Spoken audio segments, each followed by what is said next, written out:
ദൈവവചന ധ്യാനത്തിനായിട്ട് കൊലോസ്യ ലേഖനം 2-ാം അധ്യായത്തിൻ്റെ 6-7 വാക്യങ്ങൾ നമുക്ക് വായിക്കാം. Book of Colossians chapter 2 versus 6 and 7. ആകയാൽ നിങ്ങൾ കർത്താവായ ക്രിസ്തുയേശുവിനെ കൈക്കൊണ്ടതുപോലെ അവിടുത്തെ കൂട്ടായ്മയിൽ നടക്കുവിൻ. അവനിൽ വേരൂന്നിയും ആത്മീക വർധന പ്രാപിച്ചും നിങ്ങൾക്ക് ഉപദേശിച്ചു തന്നതിന് ഒത്തവണ്ണം വിശ്വാസത്താൽ ഉറച്ചും സ്തോത്രത്തിൽ കവിഞ്ഞും ഇരിക്കുവിൻ. പരിശുദ്ധ പിതാവേ, അങ്ങയുടെ പുത്രനും ഞങ്ങളുടെ കർത്താവുമായ ക്രിസ്തുയേശുവിൻ്റെ പരിശുദ്ധ നാമത്തിൽ അങ്ങയുടെ സന്നിധിയിലേക്ക് വീണ്ടും ഞങ്ങൾ അടുത്തു വരികയാണ്. ഞങ്ങൾക്ക് വീണ്ടും ഒരു അവസരം തിരുസന്നിധിയിൽ ഇരിപ്പാൻ അങ്ങ് ഒരുക്കി തന്നിരിക്കുന്നതിനായിട്ട് സ്തോത്രം. ഞങ്ങൾക്ക് ഒരുമിച്ച് കടന്നു വന്ന് തിരുസന്നിധിയിൽ പ്രാർത്ഥിക്കുവാൻ, പാട്ടുകളെ പാടുവാൻ, അങ്ങയെ സ്തുതിക്കുവാൻ, ആരാധിക്കുവാനൊക്കെ ഇത്രത്തോളം സഹായിച്ചല്ലോ. മഹത്വമേറിയ തിരുവചനത്തിന് മുമ്പാകെ ഞങ്ങളായിരിക്കുമ്പോൾ അങ്ങയുടെ പരിശുദ്ധാത്മാവിൽ അങ്ങ് ഞങ്ങളോട് ഇടപെടണമേ. ഞങ്ങൾ പ്രാർത്ഥിച്ച് കേട്ടതുപോലെ ജഡത്തിലല്ല, deep down in our spirit, ഞങ്ങളുടെ ആത്മാവിൻ്റെ ആഴത്തിൽ ഇന്ന് അങ്ങയുടെ പരിശുദ്ധാത്മാവ് ഞങ്ങളോട് ഇടപെടണം. ഞങ്ങളെ രൂപാന്തരപ്പെടുത്തണം. അങ്ങയുടെ പുത്രനും ഞങ്ങളുടെ കർത്താവുമായ ക്രിസ്തുയേശുവിൻ്റെ വരവിനു വേണ്ടി അങ്ങ് ഞങ്ങളെ ഒരുക്കണമേ. അങ്ങയുടെ സഭയെ ശുദ്ധീകരിക്കണമേ. പ്രാർത്ഥന കേട്ട കൃപയ്ക്കായി സ്തോത്രം. യേശു കർത്താവിൻ്റെ പരിശുദ്ധ നാമത്തിൽ തന്നെ ആമീൻ. എല്ലാവരും പ്രാർത്ഥനയോടെ കർത്താവിൻ്റെ സന്നിധിയിൽ നാട്ടെ. അപ്പോസ്തലനായ പൗലോസ് കൊലോസ്യ ലേഖനത്തിൽ ദൈവസഭയോട് എഴുതിയിരിക്കുകയാണ്, ആകയാൽ നിങ്ങൾ കർത്താവായ ക്രിസ്തുയേശുവിനെ കൈക്കൊണ്ടതുപോലെ അവിടുത്തെ കൂട്ടായ്മയിൽ നടക്കുവിൻ. കർത്താവായ ക്രിസ്തുയേശുവിനെ രക്ഷിതാവായി നമ്മൾ കൈക്കൊണ്ടത് കൊണ്ടാണ് നമ്മൾ ക്രിസ്ത്യാനികളായി തീർന്നത്, അല്ലെങ്കിൽ നമ്മൾ ദൈവമക്കളായി തീർന്നത്, ദൈവസഭയുടെ ഭാഗമായി തീർന്നത്. നമുക്കറിയാം, രക്ഷയെന്ന് പറയുന്നത് ദൈവത്തിൻ്റെ ദാനമാണ്. അവിടെ നമുക്ക് വേണ്ടത്, നമ്മുടെ ഭാഗത്തു നിന്ന് വേണ്ടത്, ദൈവത്തിൻ്റെ പരിശുദ്ധാത്മാവ് തൻ്റെ വചനത്തിലൂടെ നമ്മളോട് ഇടപെടുമ്പോൾ നമ്മളൊരു മാനസാന്തരം ഉണ്ടാകണം. നമ്മുടെ ജീവിതത്തെക്കുറിച്ച്, കഴിഞ്ഞ കാലത്തെക്കുറിച്ച് മാത്രമല്ല, നമ്മളിപ്പോൾ ആയിരിക്കുന്ന സാഹചര്യങ്ങളെക്കുറിച്ച്, ദൈവഹിതപ്രകാരമല്ലാത്ത നമ്മുടെ വഴികളെക്കുറിച്ച്, നമ്മുടെ ജീവിത രീതികളെക്കുറിച്ചൊരു മാനസാന്തരം ദൈവത്തിൻ്റെ പരിശുദ്ധാത്മാവിനാൽ നമുക്ക് ലഭിക്കുമ്പോൾ രക്ഷ കർത്താവ് ദാനമായി നമുക്ക് തരും. തൻ്റെ പരിശുദ്ധാത്മാവിനെ നമ്മുടെ ഉള്ളിൽ തന്നുകൊണ്ട് യേശു കർത്താവെന്ന് നമ്മുടെ വായിലൂടെ ഏറ്റുപറയുവാൻ തക്കവണ്ണം, പുതിയൊരു ജീവിതത്തിലേക്ക് നമ്മളതിനെ സമർപ്പിക്കുവാൻ തക്കവണ്ണം നമുക്ക് ഇടയാകും. അത് രക്ഷ. അതെവിടെ പറയുന്നത്? യേശു ക്രിസ്തുവിനെ നിങ്ങൾ കൈക്കൊണ്ടതുപോലെ, കർത്താവിനെ, ക്രിസ്തുവിനെ, യേശുവിനെ നമ്മുടെ കർത്താവായി നമ്മുടെ ഹൃദയത്തിൽ സ്വീകരിച്ചതുപോലെ. അടുത്ത വാക്യം പറയുന്നു, അവൻ്റെ കൂട്ടായ്മയിൽ നടക്കുവിൻ. ഇംഗ്ലീഷ് എഴുതിയിരിക്കുന്നു, you walk in him or walk in fellowship with him. How long? Until V dye. നാം മരിക്കുന്നത് വരെ, ഈ ഭൂമിയിൽ സ്വർഗത്തിലെ ദൈവം നമുക്ക് ആയുസ് തരുന്നത് വരെ, അന്ത്യനിമിഷം വരെ നമ്മളെ വിളിച്ചിരിക്കുന്ന വിളി, ക്രിസ്തുവിനെ എങ്ങനെ രക്ഷിതമായി നമ്മുടെ ജീവിതത്തിൽ സ്വീകരിച്ചുവോ, അവനെ കർത്താവായി നമ്മുടെ ജീവിതത്തിൽ ഏറ്റെടുത്തുവോ, നമ്മുടെ ജീവിതത്തെ സമർപ്പിച്ചുവോ, അന്ത്യനിമിഷം വരെയും അവനോട് കൂടെ നമ്മൾ നടക്കണമെന്ന്. അടുത്ത വാക്യം ഒന്ന് ശ്രദ്ധിച്ചേ. അവനിൽ വേരൂന്നിയും, ആരിൽ? ക്രിസ്തുവിൽ വേരൂന്നിയും ആത്മീക വർധന പ്രാപിച്ചും നിങ്ങൾക്ക് ഉപദേശിച്ചു തന്നതിന് ഒത്തവണ്ണം വിശ്വാസത്താൽ ഉറച്ചും സ്തോത്രത്തിൽ കവിഞ്ഞുമിരിക്കുവിൻ. അവനിൽ വേരൂന്നണം. Be deep rooted in Christ. നമുക്കറിയാം, ഒരു വലിയ മരം കണ്ടാൽ, അല്ലെങ്കിൽ ഒരു വലിയ ബിൽഡിങ് കണ്ടാൽ, നമ്മൾ പലപ്പോഴും പുറത്തുള്ളതിനെ കണ്ടാണ് നമ്മൾ അതിനെ അപ്രീഷിയേറ്റ് ചെയ്യുന്നത്. എത്ര വലുതാണ്, അല്ലെങ്കിൽ എത്ര മനോഹരമാണെന്നൊക്കെ പറയുന്നത്. പക്ഷേ നമ്മൾ കാണാത്ത മറ്റൊരു പ്രധാനപ്പെട്ട ഭാഗം ആ മരത്തിന്, ആ വൃക്ഷത്തിനുണ്ട്, അല്ലെങ്കിൽ ആ ബിൽഡിങ്ങിനല്ലേ, സ്കൈ സ്കാപ്പറിനുണ്ട്. എന്താണെന്നറിയാമോ? നമ്മൾ കാണാത്ത ഒരു അടിസ്ഥാനം. ഒരു വൃക്ഷത്തെ സംബന്ധിച്ചിടത്തോളം പറയുമ്പോൾ അതിൻ്റെ വേര്, ആ റൂട്ട്, അത് നമ്മൾ കാണത്തില്ല, അതിനെ നമ്മൾ അപ്രീഷിയേറ്റ് ചെയ്യത്തില്ല. പക്ഷേ ഓർക്കണമേ, ആ പുറത്തുള്ള ആ അപ്പിയറൻസിൽ, ആ സൂപ്പർഫിഷ്യൽ സ്ട്രക്ചർ, ആ എക്സ്റ്റേണൽ സ്ട്രക്ചർ, ആ പുറത്ത് കാണുന്നതിൻ്റെ ഒക്കെ നിലനിൽപ്പ് ആശ്രയിച്ചിരിക്കുന്നത് നമ്മൾ കാണാത്ത, നമ്മൾ അറിയാത്ത, നമ്മൾ അപ്രീഷിയേറ്റ് ചെയ്യാത്ത, നമ്മൾ അതിനെ എന്താ പറയുന്നത്, ഇംപ്രസീവ് അല്ലാത്ത അതിൻ്റെ അടിസ്ഥാനമാണ്, അല്ലേ? ഒരു വൃക്ഷത്തിൻ്റെ വേരാണ് ആ വൃക്ഷത്തെ നിലനിർത്തുന്നത്. ആ വൃക്ഷത്തിന്റെ നിലനിൽപ്പ് മാത്രമല്ല, അതിന്റെ ആരോഗ്യം മാത്രമല്ല, അതിന്റെ ഭംഗി മാത്രമല്ല, അതിന്റെ കായ്കനികളോ അതിന്റെ പൂക്കളോ എന്തുമായിക്കൊള്ളട്ടെ, ഈ ലോകം അപ്രീഷിയേറ്റ് ചെയ്യുന്നതിന്റെ ഒക്കെ കാരണം അതിന്റെ റൂട്ടാണ്, അതിന്റെ വേരാണ്. ബിൽഡിങ്ങിൻ്റെതാണെന്ന് പറഞ്ഞു കഴിഞ്ഞാൽ ആ പുറത്ത് കാണുന്ന മനോഹരമായ സൗധത്തിന്റെ താഴെ ആരും കാണാത്ത ഒരു അടിസ്ഥാനമുണ്ട്. ഇവിടെ കർത്താവ് പറയുകയാണ്, നിങ്ങളുടെ വേരൂന്നേണ്ടത് ക്രിസ്തുവിലായിരിക്കണം. നമ്മൾ പലപ്പോഴും ഓർക്കണമേ, അത് നമ്മുടെ it is talking about our private life, നമ്മുടെ സ്വകാര്യ ജീവിതത്തെക്കുറിച്ച്. ഞാൻ പറഞ്ഞ പോലെ വൃക്ഷത്തിന്റെ വേര് ആർക്കും കാണത്തില്ല. എത്ര ഡീപ്പിലാണ്, എത്ര ആഴത്തിലാണ് അതിന്റെ വേരുകൾ പോയിരിക്കുന്നത്, അത് സ്പ്രെഡ് ചെയ്തിരിക്കുന്നത്, അത് പകരപ്പെട്ടിരിക്കുന്നത് എത്ര ദൂരത്തിലാണെന്ന് ആർക്കും അറിയത്തില്ല. അതുപോലെ തന്നെ ഇവിടെ പറയുകയാണ്, ഒരു വിശ്വാസിയുടെ ജീവിതത്തിന്റെ വേര് ക്രിസ്തുവിലേക്ക് ആഴ്ന്നിറങ്ങിയിരിക്കണം. ആർക്കും കാണാൻ പറ്റാത്ത ഒരു ജീവിതം ഒരു ക്രിസ്ത്യാനിക്ക് ഉണ്ടായിരിക്കണം. ഒരു ദൈവ പൈതലിന്റെ സ്വകാര്യ ജീവിതം അത് ക്രിസ്തുവിൽ വേരൂന്നി ആഴത്തിലുള്ളതായിരിക്കണം. എന്നെ കേൾക്കുന്ന സഹോദരന്മാരെ, സഹോദരിമാരെ, ഇന്ന് പകൽക്കാലം ശാന്തമായിട്ടൊന്ന് ചിന്തിച്ച്, നമ്മൾ ഏതിനാ പ്രാധാന്യം കൊടുക്കുന്നത്? നമ്മുടെ അപ്പിയറൻസിനല്ലേ? മറ്റുള്ളവരുടെ മുമ്പിലുള്ള നമ്മുടെ പ്രത്യക്ഷതയ്ക്ക്, നമ്മുടെ മറ്റുള്ളവർ നമ്മളെ എങ്ങനെ കാണണം, അവരെങ്ങനെ കേൾക്കണം, അവരെങ്ങനെ അറിയണം, അതിനുള്ളതല്ലേ നമ്മൾ പ്രാധാന്യം കൊടുക്കുന്നത്. ഇവിടെ പരിശുദ്ധാത്മാവ് പറയുകയാണ്, പക്ഷേ നിങ്ങൾ മറ്റാരും, ലോകത്തിന് ആർക്കും കാണുവാൻ കഴിയാത്ത ചുറ്റുപാടുകൾക്കോ ഭാര്യ ഭർത്താവിന് പരസ്പരമോ അല്ലെങ്കിൽ സഭയിലെ സഹോദരന്മാർക്കോ ആർക്കും കാണുവാൻ കഴിയാത്ത ഒരു സ്വകാര്യ ജീവിതം നിങ്ങൾക്കുണ്ട്. നിങ്ങളുടെ നിലനിൽപ്പ് തന്നെ, നിങ്ങളുടെ വിശ്വാസത്തിലെ നിലനിൽപ്പ് തന്നെ, നിങ്ങളുടെ ക്രിസ്തീയ ജീവിതത്തിന്റെ നിലനിൽപ്പ് ആശ്രയിച്ചിരിക്കുന്നത് ഈ പുറത്തു പാടുന്ന പാട്ടുകളോ കയ്യടിയോ അല്ലെങ്കിൽ പുറത്ത് കാണിക്കുന്ന സൽപ്രവർത്തികളോ ഇതൊന്നുമല്ല. പിന്നെയോ നിങ്ങളുടെ രഹസ്യ ജീവിതം, യുവർ റൂട്ട്, നിങ്ങളുടെ വേര്, നിങ്ങളുടെ അടിസ്ഥാനം. ഇവിടെ പറയുകയാണ്, ആ ക്രിസ്തുവിൽ വേരൂന്നിയും അവനിൽ വേരൂന്നിയും ആത്മീക വർധന പ്രാപിക്കണം. എവിടെ നിന്ന്? ക്രിസ്തുവിൽ നിന്ന്. നമുക്കറിയാം, ഒരു വൃക്ഷത്തിന്റെ ജീവൻ നിലനിൽക്കുന്നത് അതിന് ആ വേരിലൂടെ ലഭിക്കുന്നതാണ്. ആഹാരമാ, അല്ലേ, വെള്ളമാ, വാട്ട് എവർ ഇറ്റ് ഈസ്. ചിന്തിച്ചു നോക്കിയേ. അപ്പോൾ ഒരു വിശ്വാസിയെ സംബന്ധിച്ചിടത്തോളം, ഒരു ദൈവ പൈതലിനെ സംബന്ധിച്ചിടത്തോളം, അവന്റെ അനുദിന ജീവിതത്തിലുള്ള ആത്മീക വർധന അല്ലെങ്കിൽ ആത്മാവിന്റെ ബലം പ്രാപിക്കുവാൻ കഴിയുന്നത് ക്രിസ്തുവിലുള്ള അവന്റെ വേര്, ക്രിസ്തുവിൽ എത്രമാത്രം അവൻ ആഴ്ന്നിറങ്ങിയിരിക്കുന്നു. ക്രിസ്തുവിൽ വസിക്കുക എന്ന് പറയുന്ന ആ ഫ്രേസ്, സ്പിരിച്വൽ ഫ്രേസ് അല്ലെങ്കിൽ ആ ഡോക്ട്രിൻ എന്ന് പറയുന്നത് ഏറ്റവും കൂടുതൽ എഴുതിയിരിക്കുന്ന യോഹന്നാനാണ്. യോഹന്നാന്റെ സുവിശേഷം എടുത്ത് നോക്കിക്കഴിഞ്ഞാൽ, യോഹന്നാന്റെ സുവിശേഷം 15-ാം അധ്യായത്തിൽ കർത്താവ് പറയുന്നുണ്ട്, എന്താണെന്നറിയാമോ, ഞാൻ സാക്ഷാൽ മുന്തിരിവള്ളിയും എൻ്റെ പിതാവ് തോട്ടക്കാരനുമാവുന്നു. അങ്ങനെ എടുത്തു കഴിഞ്ഞാൽ ആദ്യത്തെ ഒരു 15-16 വാക്യങ്ങൾ എടുത്തു കഴിഞ്ഞാൽ നിങ്ങൾ എണ്ണി നോക്കിക്കോ, count it, 1 by 1, almost 11 times എഴുതിയിട്ടുണ്ട് അബൈഡ് ഇൻ ഹിം, അവനിൽ വസിക്കുവേൻ. അവനിൽ വസിക്കുക എന്ന് പറഞ്ഞാൽ അവനിൽ വേരൂന്നി നിൽക്കുക. വൃക്ഷത്തിൽ ഒരു കൊമ്പ് വസിക്കുക എന്ന് പറഞ്ഞാൽ തോന്നുമ്പോൾ കയറി കണക്റ്റഡ് ആകുകയും തോന്നുമ്പോൾ അൺകണക്റ്റഡ് ആകുകയും അല്ല. അത് അവിടെ എന്നാണോ ആ വൃക്ഷം മുളയ്ക്കുവാൻ തുടങ്ങിയത്, എന്നാണോ ആ ശാഖ, ബ്രാഞ്ച് അതിനകത്ത് വന്നത്, അന്നു മുതൽ ആ വൃക്ഷം നിലനിൽക്കുന്നിടത്തോളം കാലം അല്ലെങ്കിൽ ആ ബ്രാഞ്ച് നിലനിൽക്കുന്നിടത്തോളം കാലം അബൈഡിങ്, വസിക്കുകയാണ്.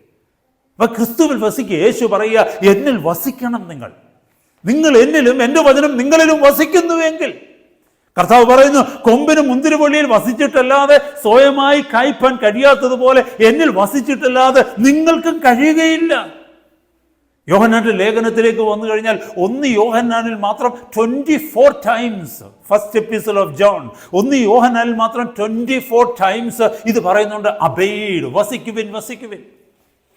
1 യോഹന്നാൻ 2-ാം അധ്യായം 28-ാമത്തെ വാക്യത്തിൽ പറയുന്നുണ്ട്, ഇനിയും കുഞ്ഞുങ്ങളെ അവൻ പ്രത്യക്ഷനാകുമ്പോൾ നാം അവന്റെ മുമ്പിൽ ലജ്ജിച്ചു പോകാതെ അവന്റെ സന്നിധിയിൽ ധൈര്യത്തോടെ നിൽക്കേണ്ടതിന് അവനിൽ വസിക്കുവിൻ. അവനിൽ വസിക്കുന്ന ഒരു വ്യക്തി മാത്രമേ അവിടുത്തെ മഹത്വ പ്രത്യക്ഷതയിൽ ധൈര്യത്തോടെ നിൽക്കാൻ കഴിയുമെന്ന്, അല്ലാത്തവർ ലജ്ജിച്ചു പോകുമെന്ന്. അപ്പൊ ഇതൊക്കെ പറയുന്നത് അവനിൽ വേരൂന്നി ആത്മീക വർധന പ്രാപിക്കണമെന്ന്. ഹല്ലേലൂയ. അവനിൽ വേരൂന്നിയും ആത്മീക വർധന പ്രാപിച്ചും നിങ്ങൾക്ക് ഉപദേശിച്ചു തന്നതിനൊക്കെ തവണ്ണം, ഉപദേശം എന്ന് പറഞ്ഞാൽ അവിടെ നിങ്ങൾക്ക് ഉപദേശിച്ചു തന്നതിന് ദൈവവചനത്തിലൂടെ കർത്താവിൻ്റെ പരിശുദ്ധാത്മാവ് അപ്പോസ്തലന്മാരിലൂടെ തന്നിരിക്കുന്ന ഉപദേശത്തിനൊത്തവണ്ണം കർത്താവ് നമുക്കൊരു പ്രമാണം തന്നിട്ടുണ്ട്. കർത്താവ് നമുക്കൊരു വഴി കാണിച്ചു തന്നിട്ടുണ്ട്.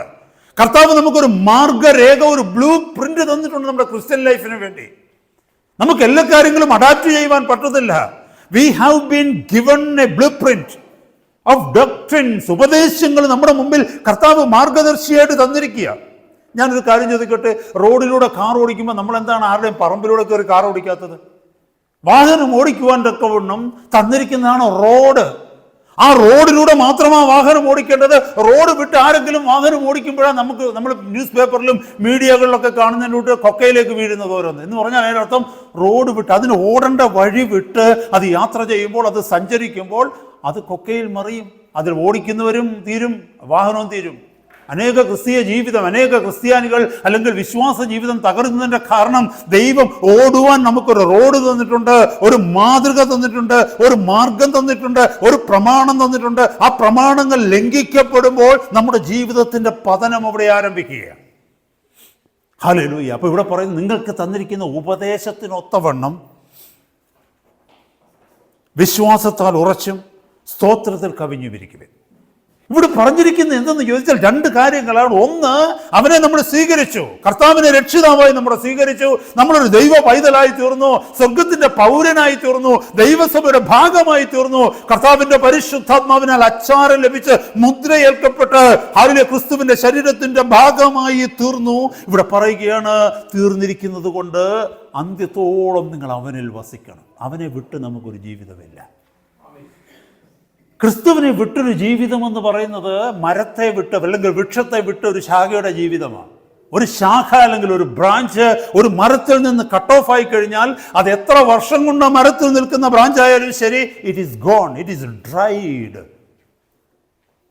ഇവിടെ പറഞ്ഞിരിക്കുന്നത് ആ പെർപെച്വൽ ഡിപ്പെൻഡൻസ്, അതാണ് പറഞ്ഞിരിക്കുന്നത്.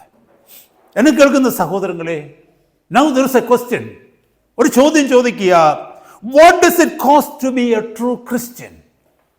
What does it cost to be a true Christian? ഒരു യഥാർത്ഥ ദൈവ പൈതലായിരിക്കണമെങ്കിൽ എന്താ ചെലവ്? നമ്മൾ എന്ത് ചെയ്യണം? ഒരു യഥാർത്ഥ ക്രിസ്ത്യാനി, ഒരു യഥാർത്ഥ ദൈവ പൈതൽ, കപടമില്ലാത്ത, ട്രൂത്ത്ഫുൾ ആയിരിക്കുന്ന, സത്യസന്ധമായിരിക്കുന്ന, വിശ്വസ്തനായിരിക്കുന്ന, വിശ്വസ്തയായിരിക്കുന്ന ഒരു ദൈവ പൈതൽ, ഒരു ക്രിസ്ത്യാനി അല്ലെങ്കിൽ ഒരു ക്രിസ്തു ഭക്തൻ, ഒരു ക്രിസ്തു ശിഷ്യനാകണമെങ്കിൽ നാം എന്താണ് ചെയ്യേണ്ടത്? ആത്മാവിന്റെ രക്ഷയ്ക്ക് വേണ്ടി എന്ത് ചെയ്യണമെന്നുള്ളതല്ല ചോദ്യം.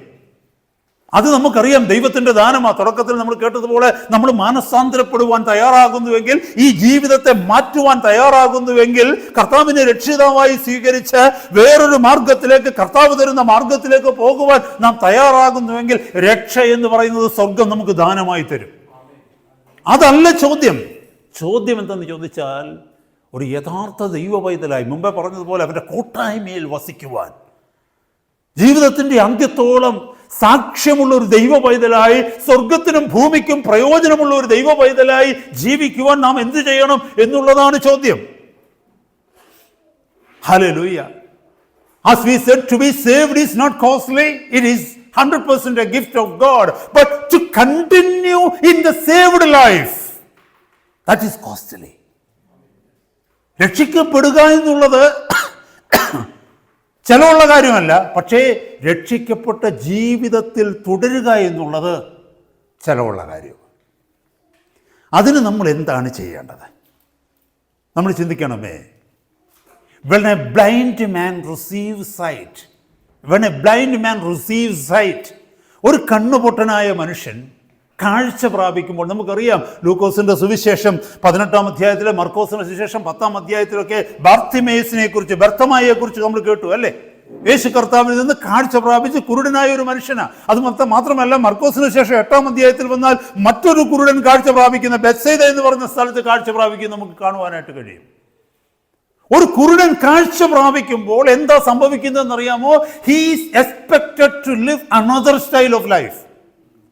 ഒരു കുരുടൻ കാഴ്ച പ്രാപിച്ചു കഴിയുമ്പോൾ അവന്റെ ജീവിതത്തിൽ ഒരു മാറ്റം എല്ലാവരും പ്രതീക്ഷിക്കുന്നവരിൽ നിന്ന്. പണ്ടത്തെ കൂട്ടാന്നോ, ഒരു കുരുടനായി, അന്ധനായി, കണ്ണുപൊട്ടനായി ആ വ്യക്തി ഇത്രയും കാലം ജീവിച്ചതുപോലെയാണോ കാഴ്ച പ്രാപിച്ചതിന് ശേഷം ആ വ്യക്തി ജീവിക്കേണ്ടത്? ഒരു അന്ധനായ മനുഷ്യൻ ജീവിക്കുമ്പോൾ അവൻ എവിടെ വീണെന്ന് പറഞ്ഞാലും ആരും ചിരിക്കത്തില്ല, കാരണം അന്ധനായ മനുഷ്യനാണ് അല്ലേ? അത് മാത്രമല്ല, എന്ത് വേണമെങ്കിലും എടുത്ത് തിന്നാൻ പറ്റും, എന്തെങ്കിലും എടുത്ത് വായിക്കാതിട്ട് കഴിഞ്ഞാൽ ആരും കുറ്റം പറയത്തില്ല. നമ്മൾ പറയും, പാവം, കണ്ണ് കാണാത്തതുകൊണ്ടല്ലേ അതെടുത്ത് വായിലിട്ടത്. എന്തിനെ കൊണ്ടുവന്ന് മണപ്പിച്ചെന്ന് പറഞ്ഞാലും, ആരോടെങ്കിലും എന്തെങ്കിലും സംസാരിച്ചെന്ന് പറഞ്ഞാലും എല്ലാത്തിനും അവിടെ എക്സ്ക്യൂസ് ഉണ്ട്. കാരണം എന്തെന്നറിയാമോ? അന്ധനാണ്. എന്നാൽ അന്ധന് കാഴ്ച കിട്ടിക്കഴിയുമ്പോൾ when a blind man receives sight, പഴയ ജീവിതത്തിന്റെ സ്റ്റൈല് കംപ്ലീറ്റ് മാറിയേ പറ്റൂ.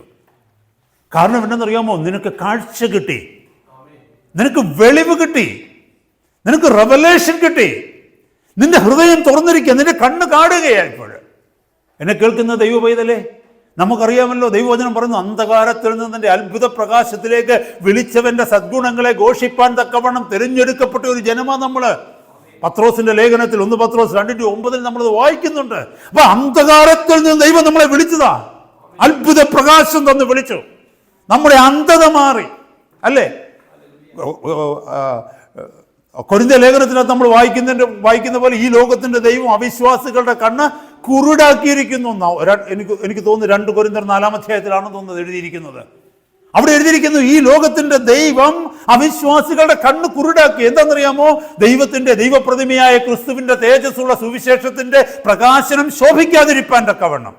അപ്പോൾ ആ കുരുടാക്കപ്പെട്ട കണ്ണ് കർത്താവ് തുറന്നത് കൊണ്ടാണ് ദൈവപ്രതിമയായ ക്രിസ്തുവിന്റെ തേജസ്സുള്ള സുവിശേഷത്തിന്റെ പ്രകാശനം നമുക്ക് ലഭിച്ചത്. അങ്ങനെയാണെങ്കിൽ ഇനിയുള്ള നമ്മുടെ ജീവിതം പണ്ട് അന്ധനെ പോലെ ജീവിച്ചതുപോലെ ആകരുത്. കാണുന്ന വഴികളിലൂടെ ഒക്കെ പോവുക, കാണുന്നിടത്തൊക്കെ പോയി വീഴുക, കാണുന്നിടത്തൊക്കെ തിന്നുക, കാണുന്നതൊക്കെ എൻജോയ് ചെയ്യുക. No, there is another life style. നമ്മളിപ്പോൾ മനസ്സിലാക്കാൻ പോകുന്നതാണ്, എന്താ നമ്മളതിന് ചെയ്യേണ്ടത്? ഈ പുതിയ ജീവിതത്തിൽ ജീവിക്കേണ്ടതിന് എന്താ ചെയ്യേണ്ടത്? ഈ ദൈവസഭയെക്കുറിച്ച് പറയുമ്പോൾ ഈ പറയുന്ന കാര്യങ്ങളൊക്കെ പലതവണ കേട്ടിട്ടുള്ളതാകാം പല മെസ്സേജുകളിൽ. പക്ഷെ എന്നെ കേൾക്കുന്ന ദൈവമക്കളെ, ഇത് കേട്ടിട്ടും ഒരുപക്ഷെ നമ്മളിൽ പലരും അന്ധരായിട്ടാണോ ജീവിക്കുന്നത്? ഇന്ന് പകൽക്കാലം അതിനെ ഒന്ന് ശോധന ചെയ്യണം. കർത്താവേ, എനിക്ക് കാഴ്ച കിട്ടുന്നത് വരെയുള്ള ജീവിതമാണോ കാഴ്ച കിട്ടിയതിന് ശേഷമുള്ള ജീവിതവും? 4 പ്രധാനപ്പെട്ട കാര്യങ്ങളാണ് ഈ ചുരുങ്ങിയ സമയത്തിനുള്ളിൽ ഒന്ന് പറഞ്ഞു നിർത്തുവാനായിട്ട് ഞാൻ ആഗ്രഹിക്കുന്നത്. ഈ കോസ്റ്റ് എന്ന് പറഞ്ഞാൽ, കോസ്റ്റ് എന്ന് ഇംഗ്ലീഷ് എഴുതിയിരിക്കും COST, കോസ്റ്റ്. മലയാളത്തിൽ ഇതിന് ചെലവെന്ന് പറയും. ഈ കോസ്റ്റ് എന്ന് പറഞ്ഞാൽ എന്താ അർത്ഥം എന്നറിയാമോ? നമ്മളൊരു കാര്യത്തിന് ചെലവ് ചെയ്യുക എന്ന് പറഞ്ഞാൽ അതിൻ്റെ അർത്ഥം എന്താണെന്നറിയാമോ? നമ്മുടെ കയ്യിൽ ഇരുന്നത് വിട്ടുകളയുക. അല്ലേ? ഒരാൾക്ക് 100,000 റുപ്പീസ് അല്ലെങ്കിൽ 100,000 പോട്ട് 100 പൗണ്ട് കൊടുത്തു എന്ന് പറഞ്ഞു കഴിഞ്ഞാൽ ഈ 100 പൗണ്ട് ഇതുവരെ എൻ്റെ സ്വന്തമായിരുന്നു, അതെൻ്റെ കയ്യിൽ നിന്ന് പോയി. അതാ ചെലവെന്ന് പറയുന്നത്. അല്ലേ? നമ്മുടെ കയ്യിലിരുന്നത്, നമുക്ക് സ്വന്തമായിരുന്നത്, നമ്മൾ വിലയേറിയതെന്ന് കരുതിയത്, ഇതുവരെ വാലറ്റിനകത്ത് അല്ലെങ്കിൽ പേഴ്സിനകത്ത് സൂക്ഷിച്ചു വെച്ചിരുന്നത്, ബാങ്ക് അക്കൗണ്ടിൽ ഇരുന്നത്, ഒരു പ്രത്യേക കാര്യത്തിന് വേണ്ടി വിട്ടുകളയുന്നതിനെയാണ് ചെലവെന്ന് പറയുന്നത്. അപ്പൊ അതിൻ്റെ അർത്ഥം, നമ്മൾ ചെലവ് ചെയ്യണമെന്ന് പറഞ്ഞാൽ വാട്ട് ഡസ് ഇറ്റ് കോസ്റ്റ്, എന്താണ് ഇതിൻ്റെ ചെലവെന്ന് ചോദിച്ചു കഴിഞ്ഞാൽ നമ്മൾ എന്ത് നഷ്ടപ്പെടുത്തണം ഇതിനു വേണ്ടി? നമ്മുടെ കയ്യിലുള്ളത് എന്ത് വിട്ടുകളയണം ഇതിനു വേണ്ടി? ഏതിനു വേണ്ടി? To have to carry the riches of heaven in me. സ്വർഗത്തിന്റെ നിക്ഷേപം എന്നിൽ കരുതുവാൻ, സ്വർഗത്തിന്റെ നിക്ഷേപം എന്നിൽ സ്വീകരിക്കുവാൻ, സ്വർഗത്തിന്റെ നിക്ഷേപവുമായി ഞാൻ അനുദിനം ജീവിക്കുവാൻ തക്കവണ്ണം, ക്രിസ്തുവിൽ വേരൂന്നി ജീവിക്കുവാൻ തക്കവണ്ണം ഞാൻ എന്താണ് വിട്ടുകളയേണ്ടത്?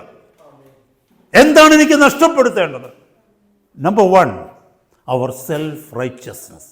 1, ആദ്യം നാം ചെയ്യേണ്ടത്, ക്രിസ്തുവിനെ നാം സ്വീകരിച്ചു കഴിയുമ്പോൾ അവന്റെ കൂട്ടായ്മയിൽ നടക്കുവാൻ, അവിടുത്തെ സാക്ഷിയായി നടക്കുവാൻ, സ്വർഗത്തിന്റെ പൗരനായി നടക്കുവാൻ, ദൈവ പൈതലായി നടക്കുവാൻ, ക്രിസ്തുവിന്റെ ശിഷ്യനായി നടക്കുവാൻ, സാക്ഷിയായി നിൽക്കുവാൻ ആദ്യം ഞാൻ ചെയ്യേണ്ടത് എൻ്റെ സെൽഫ് റൈച്ചസ്നസ്, എൻ്റെ സ്വയം നീതി ഞാൻ വേണ്ടെന്ന് വയ്ക്കണം. ഇതുവരെ എൻ്റെ പേരും പെരുമയുമെന്നും എൻ്റെ പാരമ്പര്യമെന്നോ എൻ്റെതാണ് ഇതൊന്നും പറഞ്ഞുകൊണ്ടിരുന്ന എന്നിലുള്ള എൻ്റെ കോൺഫിഡൻസ്, എന്നിലുള്ള എൻ്റെ ആ ധൈര്യമുണ്ടല്ലോ, എൻ്റെ ആ ഡിപ്പെൻഡൻസ് ഉണ്ടല്ലോ, അത് ഞാൻ വേണ്ടെന്ന് വയ്ക്കണം. ഇനി എന്നിലില്ല. അതുകൊണ്ടാണ് പൗലോസ് റോമാലേഖനം 7-ാം അധ്യായത്തിൽ പറയുന്നത്, എന്നിൽ ഒരു നന്മയും വസിക്കുന്നില്ല. No goodness, no, nothing good dwells in me. ഒരു നന്മയും എന്നിൽ വസിക്കുന്നില്ല. താഴേക്ക് വായിച്ചു വന്ന് 7:24 പറയുന്നു, അയ്യോ ഞാൻ അരിഷ്ടനായ മനുഷ്യൻ, മരണത്തിന് അധീനമായ ശരീരത്തിൽ നിന്ന് എന്നെ ആര് വിടുവിക്കും? He wanted to come out of that wretchedness of his own flesh. അവന്റെ ജഡത്തിന്റെ ആ വിക്കഡ്നെസ്സിൽ നിന്ന്, ആ റെച്ചഡ്നെസ്സിൽ നിന്ന്, ആ മ്ലേച്ഛതയിൽ നിന്ന്, ആ അധർമ്മത്തിൽ നിന്ന് അവൻ പുറത്തു വരുവാനായിട്ട് ആഗ്രഹിക്കുന്നു. ഇതെല്ലാം തിന്മയാണ്. എൻ്റെ ഈ ജഡത്തിൽ ഒരു നന്മയുമില്ല. ഈ ഭൂമിയിൽ എൻ്റെ പേരിലുള്ളത്, അല്ലെങ്കിൽ ഞാൻ നേടിയെന്ന് പറയുന്നതിൽ, എൻ്റെ പേരുമായി അറ്റാച്ച് ചെയ്തിരിക്കുന്നതിനകത്ത് ഒന്നുമില്ല. This has no eternal value when I stand before God. ഈ ഭൂമിയിൽ എനിക്ക് എന്തുണ്ടായാലും, എൻ്റെ ആരോഗ്യമായിക്കൊള്ളട്ടെ, എൻ്റെ സൗന്ദര്യമായിക്കൊള്ളട്ടെ, എൻ്റെ വിദ്യാഭ്യാസമായിക്കൊള്ളട്ടെ, എൻ്റെ ഏത് ക്രെഡൻഷ്യൽസ് ആയിക്കോട്ടെ, എനിക്ക് കിട്ടിയ റിവാർഡുകളോ സർട്ടിഫിക്കറ്റ്സോ ആയിക്കൊള്ളട്ടെ, എൻ്റെ ജോലി മഹിമയായിക്കൊള്ളട്ടെ, എന്നെ പിൻഗമിക്കുന്ന വ്യക്തികളായിക്കൊള്ളട്ടെ, അല്ലെങ്കിൽ എന്തുമായിക്കൊള്ളട്ടെ, once I leave this earth, ഈ ലോകം ഞാൻ വിടുമ്പോൾ, ഈ ഭൂമി വിടുമ്പോൾ, ഇതിനൊന്നിനും ദൈവസന്നിധിയിൽ ഒരു വിലയുമില്ല. ഇതെല്ലാം ഞാൻ ഇവിടെ ഉപേക്ഷിച്ചിട്ട് പോകും. എൻ്റെ നീതി ഞാൻ ദൈവത്തിൻ്റെ സന്നിധിയിൽ വയ്ക്കണം. Praise God. എന്നെ കേൾക്കുന്ന ദൈവമക്കളെ, there are 2 ways of living. 2 തരത്തിൽ ജീവിക്കാൻ പറ്റും. നമ്മൾ ആ മൂലവാക്യത്തിൽ നമ്മൾ കേട്ടതെന്നറിയാമോ? അവനെ കൈക്കൊണ്ടതുപോലെ, യേശു ക്രിസ്തുവിനെ നിങ്ങൾ കൈക്കൊണ്ടതുപോലെ അവൻ്റെ കൂട്ടായ്മയിൽ നടപ്പിനെന്നാണ് പറയുന്നത്, അല്ലേ? അപ്പോൾ 2 രീതിയിൽ നമുക്ക് ഈ ഭൂമിയിൽ നടക്കാൻ പറ്റും ഒരു ദൈവ പൈതൽ. ഒന്നെന്താണെന്നറിയാമോ? ആത്മാവിനെ അനുസരിച്ച് നടക്കാൻ പറ്റും. 2 ജഡത്തെ അനുസരിച്ച് നടക്കാൻ പറ്റും. ഗലാത്യ ലേഖനം 5-ാം അധ്യായത്തിൻ്റെ 16-ാമത്തെ വാക്യത്തിൽ പറയുകയാണ്, എന്താണെന്നറിയാമോ? നിങ്ങൾ ആത്മാവിനെ അനുസരിച്ച് നടക്കുന്നുവെങ്കിൽ ജഡത്തിൻ്റെ മോഹം നിവർത്തിക്കുകയില്ല എന്ന് പറയുന്നു. If you walk in the spirit, you shall not fulfill the desires of your flesh or lust of your flesh. ദൈവത്തിൻ്റെ പരിശുദ്ധ walk you in the spirit എന്ന് ചില ട്രാൻസ്ലേഷൻ എഴുതിയിരിക്കുന്നു, ചിലത് എഴുതിയിരിക്കുന്നു by the spirit. ദൈവത്തിൻ്റെ പരിശുദ്ധാത്മാവിൽ നിങ്ങൾ നടക്കുന്നുവെങ്കിൽ, ദൈവത്തിൻ്റെ പരിശുദ്ധാത്മാവിൻ്റെ ആലോചനയിൽ നിങ്ങൾ ജീവിക്കുന്നുവെങ്കിൽ, നിങ്ങൾ ജഡത്തിൻ്റെ മോഹം നിവർത്തിക്കുകയില്ല. അപ്പോൾ 2 രീതിയിൽ നടക്കാം. എൻ്റെ അനുദിന ജീവിതത്തിൽ ദൈവത്തെ ഭയപ്പെട്ട് ദൈവവചനത്തെ അനുസരിച്ച് ദൈവത്തിൻ്റെ പരിശുദ്ധാത്മാവിൻ്റെ ആലോചനയിൽ എനിക്ക് ജീവിക്കാം. ദൈവത്തിൻ്റെ ഈ ആത്മാവ് വ്യക്തമായി നമ്മളോട് പറയും ഏതാണ് ശരി, ഏതാണ് തെറ്റ്, ഏതാണ് നമ്മുടെ ജീവിതത്തിൽ അപകടമുണ്ടാക്കുന്നത്, ഏതാണ് നമ്മുടെ ജീവിതത്തിൽ നന്മ കൊണ്ടുവരുന്നത്. ഇത് വ്യക്തമായി ദൈവം നമ്മളോട് സംസാരിക്കും. ആലോചന നമ്മുടെ മനസ്സിൽ കിട്ടും. ദൈവത്തോടുകൂടെ കൂട്ടായ്മ ആചരിക്കുന്ന, ക്രിസ്തുവിനോടുകൂടെ കൂട്ടായ്മയിൽ ജീവിക്കുന്ന ഒരു വ്യക്തിക്ക്, മുമ്പേ പറഞ്ഞതുപോലെ മരത്തിൽ ആശ്രയിക്കുന്ന ഒരു ശാഖ അതിൻ്റെ ഫലത്തെക്കുറിച്ച് വറി ചെയ്യേണ്ട കാര്യമില്ല, അതിന് കിട്ടേണ്ട ഫുഡിനെ കുറിച്ച് വറി ചെയ്യേണ്ട കാര്യമില്ല. ഉണ്ടോ സഹോദരങ്ങളെ? ഒരു മരത്തിൽ നിൽക്കുന്ന ശാഖ, അത് 500 ശാഖ ഉണ്ടെന്ന് പറഞ്ഞാലും അതിന് എന്തോ ഫലം പുറപ്പെടുവിക്കണമെന്നോ, നാളെ ഈ സമയത്ത് എനിക്ക് എന്ത് ഫുഡ് കിട്ടുമെന്നോ, ഇതൊന്നും അത് ചിന്തിക്കേണ്ട. അതൊക്കെ ഈ മരം നോക്കിക്കൊള്ളും. അപ്പോൾ വറി ചെയ്യേണ്ട കാര്യമില്ല. നാളെ ഇങ്ങനെ ഒരു വിഷയം വന്നാൽ ഞാനതിനെ എങ്ങനെ ഫേസ് ചെയ്യും? ഡോണ്ട് വറി, നാളെ ആവട്ടെ, ആ വിഷയം വരട്ടെ, നീ എന്ത് ചെയ്യണമെന്ന് ദൈവാത്മാവ് നിനക്ക് ആലോചന തരും. ചിന്തിക്കണമേ ദൈവമക്കളെ, ഇത് 2 തരത്തിലുള്ള ജീവിതമാണ്. ഒന്ന് ജഡത്തിൽ ആശ്രയിച്ച് ജീവിക്കുക എന്ന് പറഞ്ഞാൽ ദൈവസന്നിധിയിൽ ഒന്ന് പ്രാർത്ഥിക്കുന്നതിന് മുമ്പ് തന്നെ നമ്മൾ പലപ്പോഴും നമ്മുടെ തീരുമാനങ്ങൾ എടുത്തു കഴിഞ്ഞിരിക്കും. നമ്മൾ ഓരോരുത്തരും നമ്മളെ ഒന്ന് ശോധന ചെയ്ത് നോക്കി. അനുദിനം ഓരോ ദിവസവുമുള്ള നമ്മുടെ ജീവിതത്തിൻ്റെ ഓരോരോ ആവശ്യങ്ങളായിക്കൊള്ളട്ടെ, ഓരോരോ ചിന്തകളായിക്കൊള്ളട്ടെ, ദൈവസന്നിധിയിൽ പ്രാർത്ഥിക്കുന്നതിന് മുമ്പ് പോലും നമ്മൾ തീരുമാനങ്ങൾ എടുത്തു കഴിഞ്ഞിരിക്കും. തീരുമാനം എടുത്തതിന് ശേഷം ആ ദൈവസന്നിധി വന്ന് പ്രാർത്ഥിക്കുന്നത്, കർത്താവേ ഇങ്ങനൊരു കാര്യമുണ്ട്, പക്ഷേ ഓൾറെഡി തീരുമാനം എടുത്തു കഴിഞ്ഞു എന്ന് പറഞ്ഞാൽ, അബ്രഹാമിനോട് ദൈവം വാഗ്ദത്തം ചെയ്ത് നിനക്ക് ഞാനൊരു സന്തതിയെ തരുമെന്ന്. പക്ഷേ ദൈവത്തോട് ചോദിക്കാതെ അവൻ വേറൊരു സന്തതിയെ ഉണ്ടാക്കി. അതാരാന്നറിയാമോ? ഇശ്മായേൽ. എന്നിട്ട് ആ സന്തതിയെ കൊണ്ട് ദൈവസന്നിധി വന്നിട്ട് പറയുക, നീ ഇവനെ ഒന്ന് അനുഗ്രഹിക്കണമെന്ന്. അല്ലേ? ഇതേ അവസ്ഥയാണ് നടക്കുന്നത്. ജനസിസ് 16 മുതൽ ഇങ്ങോട്ട് വായിച്ചാൽ മതി ആ സംഭവങ്ങൾ. എന്നെ കേൾക്കുന്ന സഹോദരങ്ങളെ, പലപ്പോഴും ദൈവത്തിൻ്റെ ആലോചന ചോദിക്കാതെ നമ്മൾ ജഡത്തിലാണ് തീരുമാനമെടുക്കുന്നത്. അതിനുശേഷം നമ്മൾ ദൈവസന്നിധി പ്രാർത്ഥിക്കുക, കർത്താവേ ഇത് അനുഗ്രഹിച്ചു തരണമേ. ഇന്നത്തെ രാത്രി ചിന്തിക്കണം, ഇന്നത്തെ പകൽക്കാലം ദൈവവേദന ഈ ഒരു തീരുമാനം നമ്മുടെ ജീവിതത്തിലേക്ക് വരണം. Number 1, first step in our Christian life should be submitting every self righteousness at the feet of God. കർത്താവിൻ്റെ സന്നിധി എന്ന് പറയുക, കർത്താവെ നന്മ തിന്മകളെ കുറിച്ചുള്ള തിരിച്ചറിവിൻ്റെ വൃക്ഷത്തിൽ നിന്ന് ഞാൻ ഫലം ഇനിയും കഴിക്കത്തില്ല, ഞാൻ കഴിക്കുന്നത് ജീവന്റെ വൃക്ഷത്തിൽ നിന്നാണ്. നന്മ തിന്മയെക്കുറിച്ചുള്ള തിരിച്ചറിവിൻ്റെ വൃക്ഷത്തിൻ്റെ ഫലം ഞാൻ കഴിക്കുമ്പോഴാണ് നന്മയും തിന്മയും ഏതാണെന്ന് ഞാൻ തന്നെ തീരുമാനിക്കുന്നത്. ഇനി ഞാൻ അതിനല്ല പോകുന്നത്, ജീവന്റെ വൃക്ഷത്തിൽ ഞാൻ ആശ്രയിക്കുക. കാരണം എൻ്റെ ജീവന്റെ നിലനിൽപ്പ് തന്നെ ഈ വൃക്ഷമാകുന്ന ക്രിസ്തുവാണ്. നമ്മളത് മനസ്സിലാക്കണം ദൈവമക്കളെ. നമുക്കറിയാം, ലൂക്കോസിന് വിശേഷം 18-ാം അധ്യായത്തിൽ താഴേക്ക് വായിച്ചു വരുമ്പോൾ 2 വ്യക്തികളുടെ പ്രാർത്ഥനയുണ്ട് അവിടെ. ഒന്ന് സ്വയനീതിയിൽ വന്ന ഒരു പരീശൻ, സെൽഫ് റൈച്ചസ്നെസ്സിൽ വന്ന ഒരു പരീശനും, വേറൊന്ന് ഒരു സ്വയനീതിയും ഇല്ലാത്ത ഒരു ചുങ്കക്കാരൻ്റെയും പ്രാർത്ഥന. നമ്മളത് എനിക്കൊത്തിരി സമയമില്ല ഭാഗമൊക്കെ ഒന്ന് എക്സ്പ്ലെയിൻ ചെയ്യാൻ. എന്നാലും ഒന്ന് രണ്ട് കാര്യങ്ങൾ ഞാൻ ഇവിടെ ഒന്ന് പറയാം. ഈ മനുഷ്യനുണ്ടല്ലോ, ഈ പരീക്ഷനായ സ്വയനീതിയുള്ള മനുഷ്യൻ ദൈവസന്നിധി നിന്ന് പ്രാർത്ഥിച്ചത് എന്താണെന്നറിയാമോ? അയാൾ ദൈവത്തിന് മഹത്വം കൊടുത്തുകൊണ്ട് തന്നെയാണ് പ്രാർത്ഥിച്ചത്. നമ്മളൊക്കെ പ്രാർത്ഥിക്കുന്നതിനോട് ഞാൻ ആ വാക്യം ഒന്ന് കാണിക്കട്ടെ. ഞാനത് ധ്യാനിച്ചുകൊണ്ടിരുന്നപ്പോൾ പെട്ടെന്ന് എൻ്റെ മനസ്സിലേക്ക് കടന്നു വന്ന ഒരു ചിന്തയാണ്. 11-ാമത്തെ വാക്യം, 18:11, ലൂക്കോസ് 18:11. പരീശൻ നിന്നുകൊണ്ട് തന്നോട് തന്നെ, ദൈവമേ, പിടിച്ചുപറിക്കാർ, നീതി കെട്ടവർ, വ്യഭിചാരികൾ മുതലായ ശേഷം മനുഷ്യരെ പോലെയോ ഈ ചുങ്കക്കാരനെ പോലെയോ ഞാൻ അല്ലായികയാൽ നിന്നെ വാഴ്ത്തുന്നു. ആ പ്രാർത്ഥനയ്ക്ക് അത് വല്ല തെറ്റുമുണ്ടോ? കർത്താവേ, ഈ പിടിച്ചുപറിക്കാരെ പോലെ, ഈ നീതി കെട്ടവരെ പോലെ, ഈ വ്യഭിചാരികളെ പോലെ ഞാൻ അല്ല, അതുകൊണ്ട് നിന്നെ വാഴ്ത്തുന്നു എന്ന് പറഞ്ഞാൽ എൻ്റെ അർത്ഥം ഞാൻ അങ്ങനെ അല്ലാതായിരിക്കുന്നത് നിന്റെ കൃപ കൊണ്ട് തന്നെയാണ്. അതുകൊണ്ടല്ലേ വാഴ്ത്തുന്നത്. ശരിയല്ലേ ഞാൻ ഈ പറഞ്ഞത്? ആണോ? പരീശൻ പ്രാർത്ഥിച്ച പ്രാർത്ഥന വെരി കറക്റ്റ് പ്രാർത്ഥനയാണ്. പിടിച്ചുപറിക്കാരെ പോലെയോ നീതി കെട്ടവരെ പോലെയോ വ്യഭിചാരികളെ പോലെയോ ഞാൻ അല്ലാത്തത് കൊണ്ട് നിന്നെ വാഴ്ത്തുന്നു പറഞ്ഞാൽ എൻ്റെ അർത്ഥം എന്താ? എന്നെ നീ രക്ഷിച്ചു, എന്നെ നീ അങ്ങനെ അല്ലാതാക്കി, അതുകൊണ്ടാണ് നിന്നെ വാഴ്ത്തുന്നു. അല്ലെങ്കിൽ ഞാൻ പിടിച്ചുപറിക്കാരനല്ല, ഞാൻ നീതി കെട്ടവനല്ല, ഞാൻ വ്യഭിചാരി അല്ല എന്ന് പറഞ്ഞ് അവിടെ നിർത്താൻ വരുന്നു. കാരണം അതല്ല എൻ്റെ കഴിവാണ്. പക്ഷെ പ്രശ്നം എന്താണെന്നറിയാം, ഈ പ്രാർത്ഥന ശരിയായിരുന്നു, പക്ഷേ ആദ്യം എഴുതിയിരിക്കുന്നു അവൻ തന്നോട് തന്നെയാണ് പ്രാർത്ഥിച്ചത്. You see, കാരണം he had a high thought about himself. He was boasting in himself. അവൻ ഇവിടെ ചിന്തിച്ചെന്നറിയുമോ? ഈ ചിന്തിക്കുന്ന ചുങ്കക്കാരനെ പോലെയല്ല. അവൻ എപ്പോഴും ചിന്തിക്കുകയാണ്, ഞാൻ നീതി കെട്ടവനല്ല, ഞാൻ വ്യഭിചാരിയല്ല, ഞാൻ പിടിച്ചുപറിക്കാരനല്ല, ഞാൻ ഇവരെ പോലൊന്നുമല്ല. ദൈവമായി ഇതിനൊക്കെ എന്നെ സഹായിച്ചത്. പക്ഷെ he was having that secret boasting. അവൻ സ്വയം പുകഴുമായിരുന്നു സീക്രട്ടായിട്ട്. ഞാൻ ഇവരെ പോലൊന്നും അല്ലല്ലോ, ഞാൻ ഇവരെ പോലൊന്നും അല്ലല്ലോ. ഇവിടെ എഴുതിയിരിക്കുന്നത് തന്നോട് തന്നെ. He was praying to himself. He was speaking to himself. He was boasting himself. സ്വയനീതി. ഹല്ലേലൂയ. ഇവർക്കാർക്കും ഇല്ലാത്ത ചിലത് എനിക്കുണ്ട്. ഇവരൊക്കെ സ്പെൻഡ് ചെയ്യുന്നതിനേക്കാൾ കൂടുതൽ സമയം ഞാൻ ദൈവസന്നിധി സ്പെൻഡ് ചെയ്യുന്നുണ്ട്. നമ്മളൊക്കെ എങ്ങനെയെങ്കിലും നമ്മുടെ കുറച്ച് സീക്രട്ടുകൾ മറ്റുള്ളവരുടെ അറിയിപ്പിച്ചിട്ട് അവരിൽ നിന്നൊരു പുകഴ്ച നമുക്ക് കിട്ടണം. നമ്മുടെ ചിന്ത ഏതാ? എന്നെ കേൾക്കുന്ന ദൈവമക്കളെ, ഇന്നത്തെ പകൽക്കാലം കേൾക്കണമേ. കർത്താവിൻ്റെ സന്നിധിയിൽ ഏറ്റവും നീതീകരിക്കപ്പെടുന്നത് എന്തെന്നറിയാമോ? രഹസ്യത്തിലുള്ള നമ്മുടെ ക്രിസ്തീയ ജീവിതം. മുമ്പേ പറഞ്ഞതുപോലെ ഒരു മരത്തിൻ്റെ രഹസ്യ ഭാഗമാണ് അതിൻ്റെ വേര്. പക്ഷേ ആ മരത്തിൻ്റെ നിലനിൽപ്പ് തന്നെ ആ വേരാണ്. ചിന്തിക്കണമേ. ഇവിടെ പറയുന്നത് ക്രിസ്തുവിൽ നിങ്ങൾ വേരൂന്നണമെന്ന് പറഞ്ഞാൽ it is talking about our private life in Christ. ഒരു ദൈവ പൈതലിന്റെ പബ്ലിക് ലൈഫിനേക്കാൾ, അവന്റെ പൊതുജീവിതത്തെക്കാൾ ഏറ്റവും പ്രാധാന്യമുള്ളതാണ് അവന്റെ സ്വകാര്യ ജീവിതം. അനേക ദൈവമക്കൾക്ക് സ്വകാര്യ ജീവിതമില്ല ക്രിസ്തുവിൽ.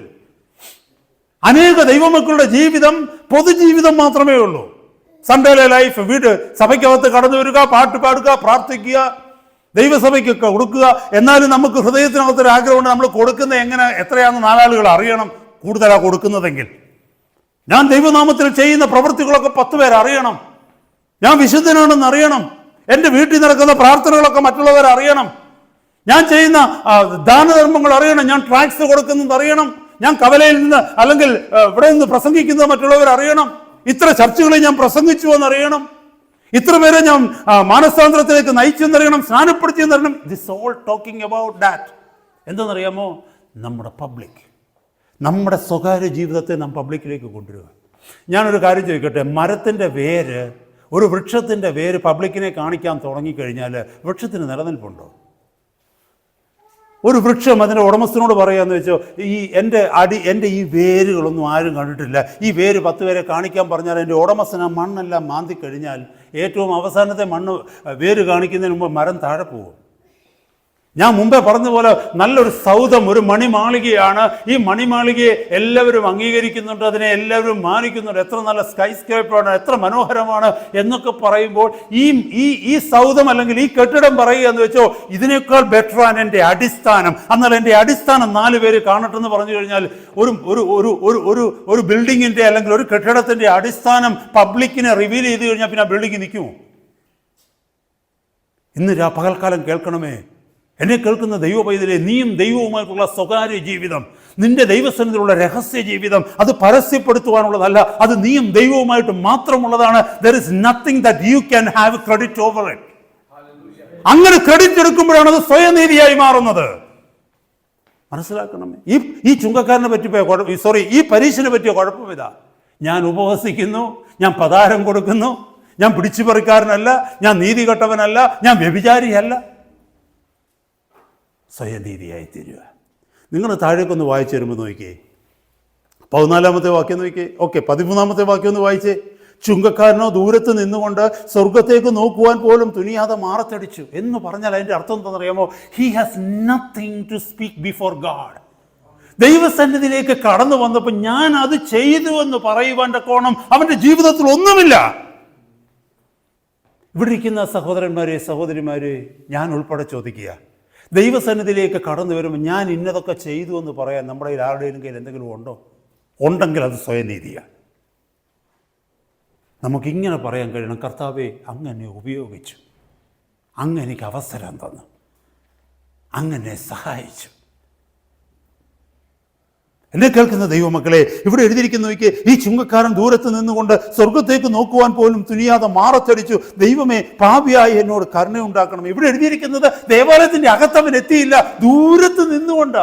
ഇവ സ്റ്റാൻഡിങ് ഇൻ ദ ഓൾട്ടർ, അൾത്താരയിൽ നിന്നുകൊണ്ടാണ് അവൻ നിലവിളിക്കുന്നത്. പക്ഷേ പരീശനെ നോക്കിയേ, അവൻ അങ്ങ് അകത്ത് നിൽക്കുക, ദൈവത്തിന്റെ തൊട്ടടുത്ത് പോയി നിൽക്കുക. അല്ലെങ്കിൽ വിശുദ്ധ സ്ഥലത്തിന് തൊട്ടടുത്ത് അവൻ പോയി നിൽക്കുകയാണ്. അവൻ ആരുടെയും ലൈസൻസ് ചോദിക്കേണ്ട കാര്യമില്ല. അവൻ സ്വയം നീതിയിൽ അവൻ അങ്ങ് അകത്തു പോയി. ചുങ്കക്കാരനങ്ങ് വെളിയിൽ അൾത്താരയിൽ നിന്നുകൊണ്ട് നിലവിളിക്കുക ദൈവത്തോട്: ദൈവമേ, പാപിയായ എന്നോട് കരുണ ചെയ്യണമേ. അടുത്ത വാക്യം നിങ്ങളൊന്ന് ശ്രദ്ധിച്ചു. ഇത് നമ്മുടെ സബ്ജക്റ്റ് അല്ലാത്തതുകൊണ്ട് ഞാൻ അവിടെ നിർത്തുന്നില്ല. 14-ാമത്തെ വാക്യം: അവൻ നീതീകരിക്കപ്പെട്ടവനായി വീട്ടിലേക്ക് പോയി. ആര്? ചുങ്കക്കാരൻ എന്ന് പറഞ്ഞാൽ നീതീകരിക്കപ്പെട്ടവനായി വീട്ടിലേക്ക് പോയി എന്ന് പറഞ്ഞാൽ ദൈവം അവനെ അംഗീകരിച്ചു എന്ന്. ദൈവം അവൻ്റെ പ്രാർത്ഥന സ്വീകരിച്ചു. ദൈവം അവനെക്കുറിച്ച് പറഞ്ഞു ഇവൻ എൻ്റേതാണെന്ന്. ദൈവം അവനെക്കുറിച്ച് പറഞ്ഞു നിന്നിൽ ഞാൻ പ്രസാദിച്ചിരിക്കുന്നുവെന്ന്.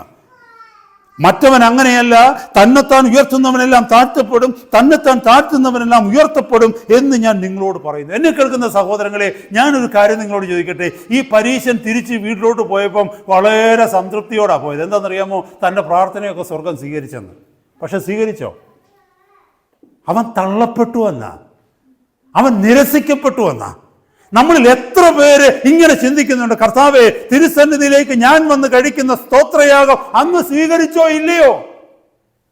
ഒരു വാക്ക് ദൈവസന്നിധിയിൽ ചോദിച്ചിട്ടാണോ നമ്മൾ മടങ്ങിപ്പോകുന്നത്? ഇന്ന് കർത്താവേ, ഞാൻ അങ്ങയുടെ സന്നിധിയിൽ സമർപ്പിച്ച സ്തോത്ര വഴിപാട്, എൻ്റെ ജീവിതം കൊണ്ട് അങ്ങയുടെ നാമമഹത്വത്തിന് വേണ്ടി ആൾക്കാർ അറിഞ്ഞും അറിയാതെയും ഞാൻ ചെയ്യുന്ന കാര്യങ്ങൾ സ്വർഗത്തിന് സ്വീകാര്യമാണോ എന്നൊരു ചോദ്യം നമ്മൾ ചോദിക്കുന്നുണ്ടോ? ഈ ദിവസങ്ങളിൽ ചോദിക്കണം. എൻ്റെ പ്രവൃത്തികൾ നിർജീവ പ്രവൃത്തികളായി പോകരുത് കർത്താവേ. സ്വർഗത്തിൽ വലിയൊരു നിക്ഷേപമുണ്ടെന്ന് പറഞ്ഞ് ഞാൻ സ്വർഗത്തിൽ ചെല്ലുമ്പോൾ നിക്ഷേപം പൂജ്യമായിട്ട് ഒന്നുമില്ലാത്തതായിട്ട് കാണരുത്. കാരണം എന്താണെന്നറിയാമോ? നമ്മളെല്ലാം നമ്മുടെ പേരിന് വേണ്ടി, നമുക്ക് വേണ്ടി, നമ്മുടെ ഇഷ്ടം പോലെ ചെയ്തിട്ട് സ്വർഗത്തിൽ ചെന്നിട്ട് ദൈവനാമത്തിലാണ് ചെയ്തെന്ന് പറഞ്ഞാൽ ഒരു പ്രയോജനവുമില്ല. കാരണം അതിനൊക്കെ നമ്മൾ ക്രെഡിറ്റ് എടുത്തു കഴിഞ്ഞു നമ്മുടെ ഈ ഭൂമിയിൽ. അതാ സ്വയനീതി. ദൈവസന്നിധിയിലേക്ക് കടന്നു വന്ന കർത്താവിൻ്റെ കൂട്ടായ്മയിൽ വസിക്കുവാൻ ആഗ്രഹിക്കുന്ന ഒരു വ്യക്തി, സ്വർഗത്തിന് പ്രയോജനമുള്ള ജീവിതം ജീവിക്കുവാനായിട്ട് ആഗ്രഹിക്കുന്ന വ്യക്തി ആദ്യം ചെയ്യേണ്ടത് അവൻ്റെ സ്വയനീതി ദൈവസന്നിധിയിൽ സമർപ്പിക്കുക. ഇനി ഞാൻ എൻ്റെ നീതിയിലല്ല, അങ്ങയുടെ നീതിയിൽ അത്രേ വസിക്കുന്നത്. അതാ ഫിലിപ്പിയ ലേഖനം 3-ാം അധ്യായത്തിൽ പൗലോസ് പറയുന്നത് അല്ലേ. പൗലോസ് തൻ്റെ ക്രെഡൻഷ്യലൊക്കെ പറയുന്നുണ്ട്. ഞാൻ പരിച്ഛേദന ഒത്തിരി കാര്യങ്ങൾ പറഞ്ഞു, പരീശന്മാരിൽ പരീശൻ അല്ലേ, അവിടെ ഒത്തിരി കാര്യങ്ങൾ പറയുന്നുണ്ട്. എനിക്ക് സമയമില്ല ഭാഗത്തേക്ക് പോയി വായിക്കുവാൻ തക്കവണ്ണം. എന്നിട്ടതെല്ലാം പറയുന്നു, ക്രിസ്തു നിമിത്തം ഇതൊക്കെയും ഞാൻ ഛേദമെന്നുണ്ടെന്നു. I count all but dung for the excellency of the knowledge of Christ. ക്രിസ്തുവിനെ അറിയാൻ തക്കവണ്ണം, ദൈവത്തെ അറിയാൻ തക്കവണ്ണം ഇതെല്ലാം ഞാൻ I count them as dung എന്നാണ്. ഡങ് എന്ന് പറഞ്ഞാൽ എന്താ പറയുമോ? മലം എന്നതിൻ്റെ അർത്ഥം. Rubbish for the excellency of the knowledge of Christ. ക്രിസ്തുവിൻ്റെ മഹത്വം അറിയുന്നതിന് വേണ്ടി അതാണ് നമ്മൾ ആദ്യം ചിന്തിക്കേണ്ടത്. നമ്പർ 1, നമ്മുടെ സ്വയനീതി ദൈവസന്നിധി വേണം.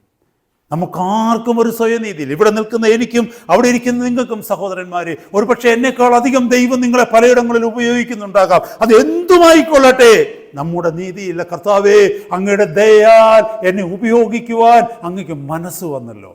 എന്നേക്കാൾ യോഗ്യരായവർ, എന്നേക്കാൾ കഴിവുള്ളവർ, എന്നേക്കാൾ വിശുദ്ധിയിൽ ജീവിക്കുന്ന എത്രയോ ആയിരങ്ങൾ ഈ ഭൂമിയിലുണ്ട്. പക്ഷേ എന്നെ തിരഞ്ഞെടുക്കുവാൻ, എന്നെ ഉപയോഗിക്കുവാൻ അങ്ങയ്ക്ക് തിരുമനസ്സായല്ലോ, അടിയൊരു അവസരം തരുവാൻ അങ്ങയ്ക്ക് തിരുമനസ്സായല്ലോ എന്ന് പറഞ്ഞ് കർത്താവിന്റെ പാദപീഠത്തിൽ വീഴണം. അതാ സ്വയനീതി ദൈവസന്നിധിയിൽ സമർപ്പിക്കുക എന്ന് പറഞ്ഞ്. സങ്കീർത്തനങ്ങൾ 91:1 പറയുന്നു, അത്യുന്നതന്റെ മറവിൽ വസിക്കുകയും സർവശക്തന്റെ നിഴലിൻ കീഴിൽ പാർക്കുകയും ചെയ്യുന്നവൻ അവൻ യഹോവയെക്കുറിച്ച്. ശ്രദ്ധിക്കണമേ, ദാറ്റ് ഈസ് 91 സങ്കീർത്തനം നമുക്ക് ഒരുപാട് വാഗ്ദത്തങ്ങൾ തരുന്ന സങ്കീർത്തനമാണ് അല്ലേ? അതൊന്ന് എടുത്ത് വായിക്കണം. എന്നിട്ട് പലപ്പോഴും പേര് കിട്ടുമ്പോഴൊക്കെ നമ്മൾ അതാ വായിക്കുന്നത് എടുത്ത് അല്ലേ? രോഗികളായിട്ട് കിടക്കുമ്പോൾ വിശ്വാസ ജീവിതം നയിക്കുന്ന അമ്മച്ചിമാരൊക്കെ പറയും, എൻ്റെ അടുത്തിരുന്ന് 91 സങ്കീർത്തനം ഒന്ന് വായിക്കാൻ അമ്മച്ചിമാരൊക്കെ പറയും. പക്ഷെ ഒരു കാര്യം ഓർക്കണമേ, ആ വാഗ്ദത്തങ്ങളൊക്കെ താഴെ എഴുതി വെച്ചിട്ടുണ്ട്. അതൊക്കെ നിവർത്തിക്കപ്പെടണമെങ്കിൽ ആദ്യം 1-ാമത്തെ വാക്യത്തിൽ ഒരു കണ്ടീഷൻ പറയുന്നുണ്ട്. നീ ഇങ്ങനെയായിരുന്നെങ്കിൽ മാത്രമേ താഴെ പറയുന്ന കാര്യങ്ങൾ നിനക്ക് ഫലിക്കത്തുള്ളൂ. എന്തെന്നറിയാമോ? നീ അത്യുന്നതന്റെ മറവിൽ വസിക്കണം, സർവശക്തന്റെ നിഴലിൻ കീഴിൽ പാർക്കണം. എങ്കിൽ മാത്രമേ മഹാമാരിയിൽ നിന്ന് ഉച്ചയ്ക്ക് വന്ന കാറ്റ്, ഒത്തിരി കാര്യങ്ങൾ താഴെ പറയുന്നുണ്ട്. നിന്റെ വശത്ത് 1000 പേരും നിന്റെ വലതുവശത്ത് 10,000 പേര് വീഴും, അത് നിന്നോട് അടുത്ത് വരികയില്ല. അല്ലെ, അവനെന്നോട് പറ്റിയിരിക്കാൻ ഞാൻ അവനെ വിടുവിക്കും, അവന്റെ നാമത്തെ അറിയിക്കാൻ ഞാൻ അവനെ ഉയർത്തും, അവൻ എന്നെ വിളിച്ചപേക്ഷിക്കും, ഞാൻ അവന് ഉത്തരവല്ലും, ദീർഘായുസ് കൊണ്ട് ഞാൻ അവന് തൃപ്തി വരുത്തും, താഴേക്ക് എൻ്റെ രക്ഷയെ ഞാൻ അവന് കാണിക്കും. ഇതൊക്കെ തുടങ്ങുന്ന ആദ്യത്തെ ഒറ്റ വാക്യത്തിലാണ്. എവിടെ? അത്യുന്നതന്റെ മറവിൽ വസിക്കുകയും സർവശക്തന്റെ നിഴലിൻ കീഴിൽ പാർക്കുകയും ചെയ്യുന്നവൻ അവൻ യഹോവയെക്കുറിച്ച് താഴേക്ക് എഴുതിയിരിക്കും എന്ന് പറഞ്ഞാൽ ദൈവസന്നിധിയിൽ സ്വയനീതി പാടില്ല. മഹത്വം മുഴുവനും 100% കർത്താവിൻ്റെ കരങ്ങളെ കൊടുക്കണം. അതുകൊണ്ടാണ് കർത്താവ് പറയുന്നത്, എൻ്റെ മഹത്വം ഞാൻ ആർക്കും വിട്ടുകൊടുക്കത്തില്ല. ഇന്ന് അങ്ങനാണോ? ഇന്ന് അങ്ങനെയാണോ സഹോദരങ്ങളെ? ഇന്ന് നമ്മൾ സ്വയം പുകഴുകയല്ലേ എല്ലായിടത്തും? നമുക്ക് പേര് കിട്ടിയില്ലെങ്കിൽ നമുക്ക് വിഷമമാണ്, നമ്മുടെ പേര് പറഞ്ഞില്ലെങ്കിൽ നമുക്ക് വിഷമമാണ്, നമുക്ക് സ്ഥാനം തന്നില്ലെങ്കിൽ വിഷമമാണ്, നമുക്ക് കസേര തന്നില്ലെങ്കിൽ വിഷമമാണ്. ഈ കൃതജ്ഞത പറയുന്ന കൂടുതൽ ഒരാളുടെ പേര് വിട്ടുപോയെങ്കിൽ പ്രശ്നമാണ് അല്ലേ? No wonder the condition of Christianity has gone down that much worse. ഇത്രമാത്രം ക്രിസ്തീയ സഭ എന്ന് പറയുന്നത് അധപ്പതിക്കുവാനുള്ള കാരണം മറ്റൊന്നുമല്ല, നമ്മളെല്ലാം സ്വയം നീതീകരിക്കപ്പെടുകയാണ്. സദൃശ്യവാക്യങ്ങൾ 16:2 മനോഹരമായൊരു വാക്യം എഴുതിയിട്ടുണ്ട്. All the ways of a man are clean in his own eyes. അവിടെ എഴുതിയിരിക്കുന്നു, മനുഷ്യന് തൻ്റെ വഴികളൊക്കെയും വെടിപ്പായി തോന്നുന്നു. മനുഷ്യൻ്റെ പ്രത്യേകതയാണ്, ഞാൻ ചെയ്യുന്നതെല്ലാം ശരിയാണ്. അങ്ങനെ ആ വാക്യം എഴുതിയിരിക്കുന്നത് അല്ലേ? All the ways of a man are clean in his own eyes. അതുകൊണ്ടാണ് പ്രശ്നങ്ങൾ ഉണ്ടാക്കുന്നത്. എന്നെ ചോദ്യം ചെയ്യാൻ നീ ആരാ? ഞാൻ ചെയ്യുന്നത് തെറ്റാന്ന് പറയാൻ നീ ആരാ? എന്നെ വിധിക്കാൻ നീ ആരാ? ഞാൻ ചെയ്യുന്നതെല്ലാം ശരിയാ. അതാ സ്വയനീതി. എനിക്ക് തെറ്റ് പറ്റും എന്നൊന്ന് ചിന്തിക്കാൻ പറ്റത്തില്ല നമ്മളെ കൊണ്ട്. I could be wrong. ഭാര്യ ഭർത്താവിനോട് വാദിക്കുന്ന അങ്ങനെയാ, ഭർത്താവ് ഭാര്യയോട് വാദിക്കുന്ന അങ്ങനെയാ, വിശ്വാസികൾ മറ്റു വിശ്വാസികളോട് അല്ലെങ്കിൽ ശുശ്രൂഷകരോട് വാദിക്കുന്ന അങ്ങനെയാ. Who are you to judge me? Who are you to command me? Who are you to say that I am wrong? ഞാൻ തെറ്റാണെന്ന് പറയാൻ നിനക്കെന്ത് എങ്ങനെ കഴിയും? ഞാൻ എങ്ങനെയാ തെറ്റാവുന്നത്? ഇത്രയും വിദ്യാഭ്യാസമുള്ള ഞാൻ എങ്ങനെയാ തെറ്റാവുന്നത്? ഇത്രയും ലോകപരിചയമുള്ള ഞാൻ എന്താ തെറ്റാവുന്നത്? ഇവിടെ വചനം പറയുന്നു, ഒരു മനുഷ്യന് തൻ്റെ വഴികളൊക്കെയും വെടിപ്പായി തോന്നുന്നു. അടുത്ത വാക്യം പറയുന്നു, അത് കണ്ടിന്യൂ ചെയ്ത് പറയുന്നു, യഹോവയോ ആത്മാക്കളെ തൂക്കി നോക്കുന്നത്. തൂക്കി നോക്കുന്നതിന് ഒരു തുലാസിലെടുത്തിട്ട് തൂക്കി നോക്കിയിട്ട് ഇത് 2.5 കിലോയേ ഉള്ളൂ താത്തു വെച്ചു. നമ്മളെ ഓരോരുത്തരെയും സ്വർഗം തൂക്കി നോക്കുകയാണ്. പക്ഷെ നമ്മുടെ തൂക്കം നോക്കാമെങ്കിൽ നമ്മൾ പറയുന്നത് 100 കിലോയിൽ മേല, 1 കിൻഡലിൽ കൂടുതലാണ്. പക്ഷെ കർത്താവ് നോക്കുമ്പോൾ പറയാം 1/2 കിലോയ്ക്ക് താഴെ പോലും ഇല്ല. ഓർക്കണമേ ദൈവമക്കളെ, സ്വയനീതി ദൈവസന്നിധിയിൽ വിലയുള്ളതല്ല. നമ്മൾ ആരെന്ന് പറയുവാൻ ഒരുവന് മാത്രമേ കഴിയൂ, ദൈവത്തിന്. അതുകൊണ്ട് തന്നെ ആ ദൈവസന്നിധി നമ്മൾ താഴ്മയോടെ ജീവിക്കണം. അവനെ സ്വീകരിച്ചതുപോലെ അവൻ്റെ കൂട്ടായ്മയിൽ നടക്കുവിനെന്ന് പറയുമ്പോൾ സ്വയനീതിയുള്ള ഒരു മനുഷ്യന് ഒരിക്കലും കർത്താവിനോടുകൂടെ നടക്കാൻ കഴിയത്തില്ല.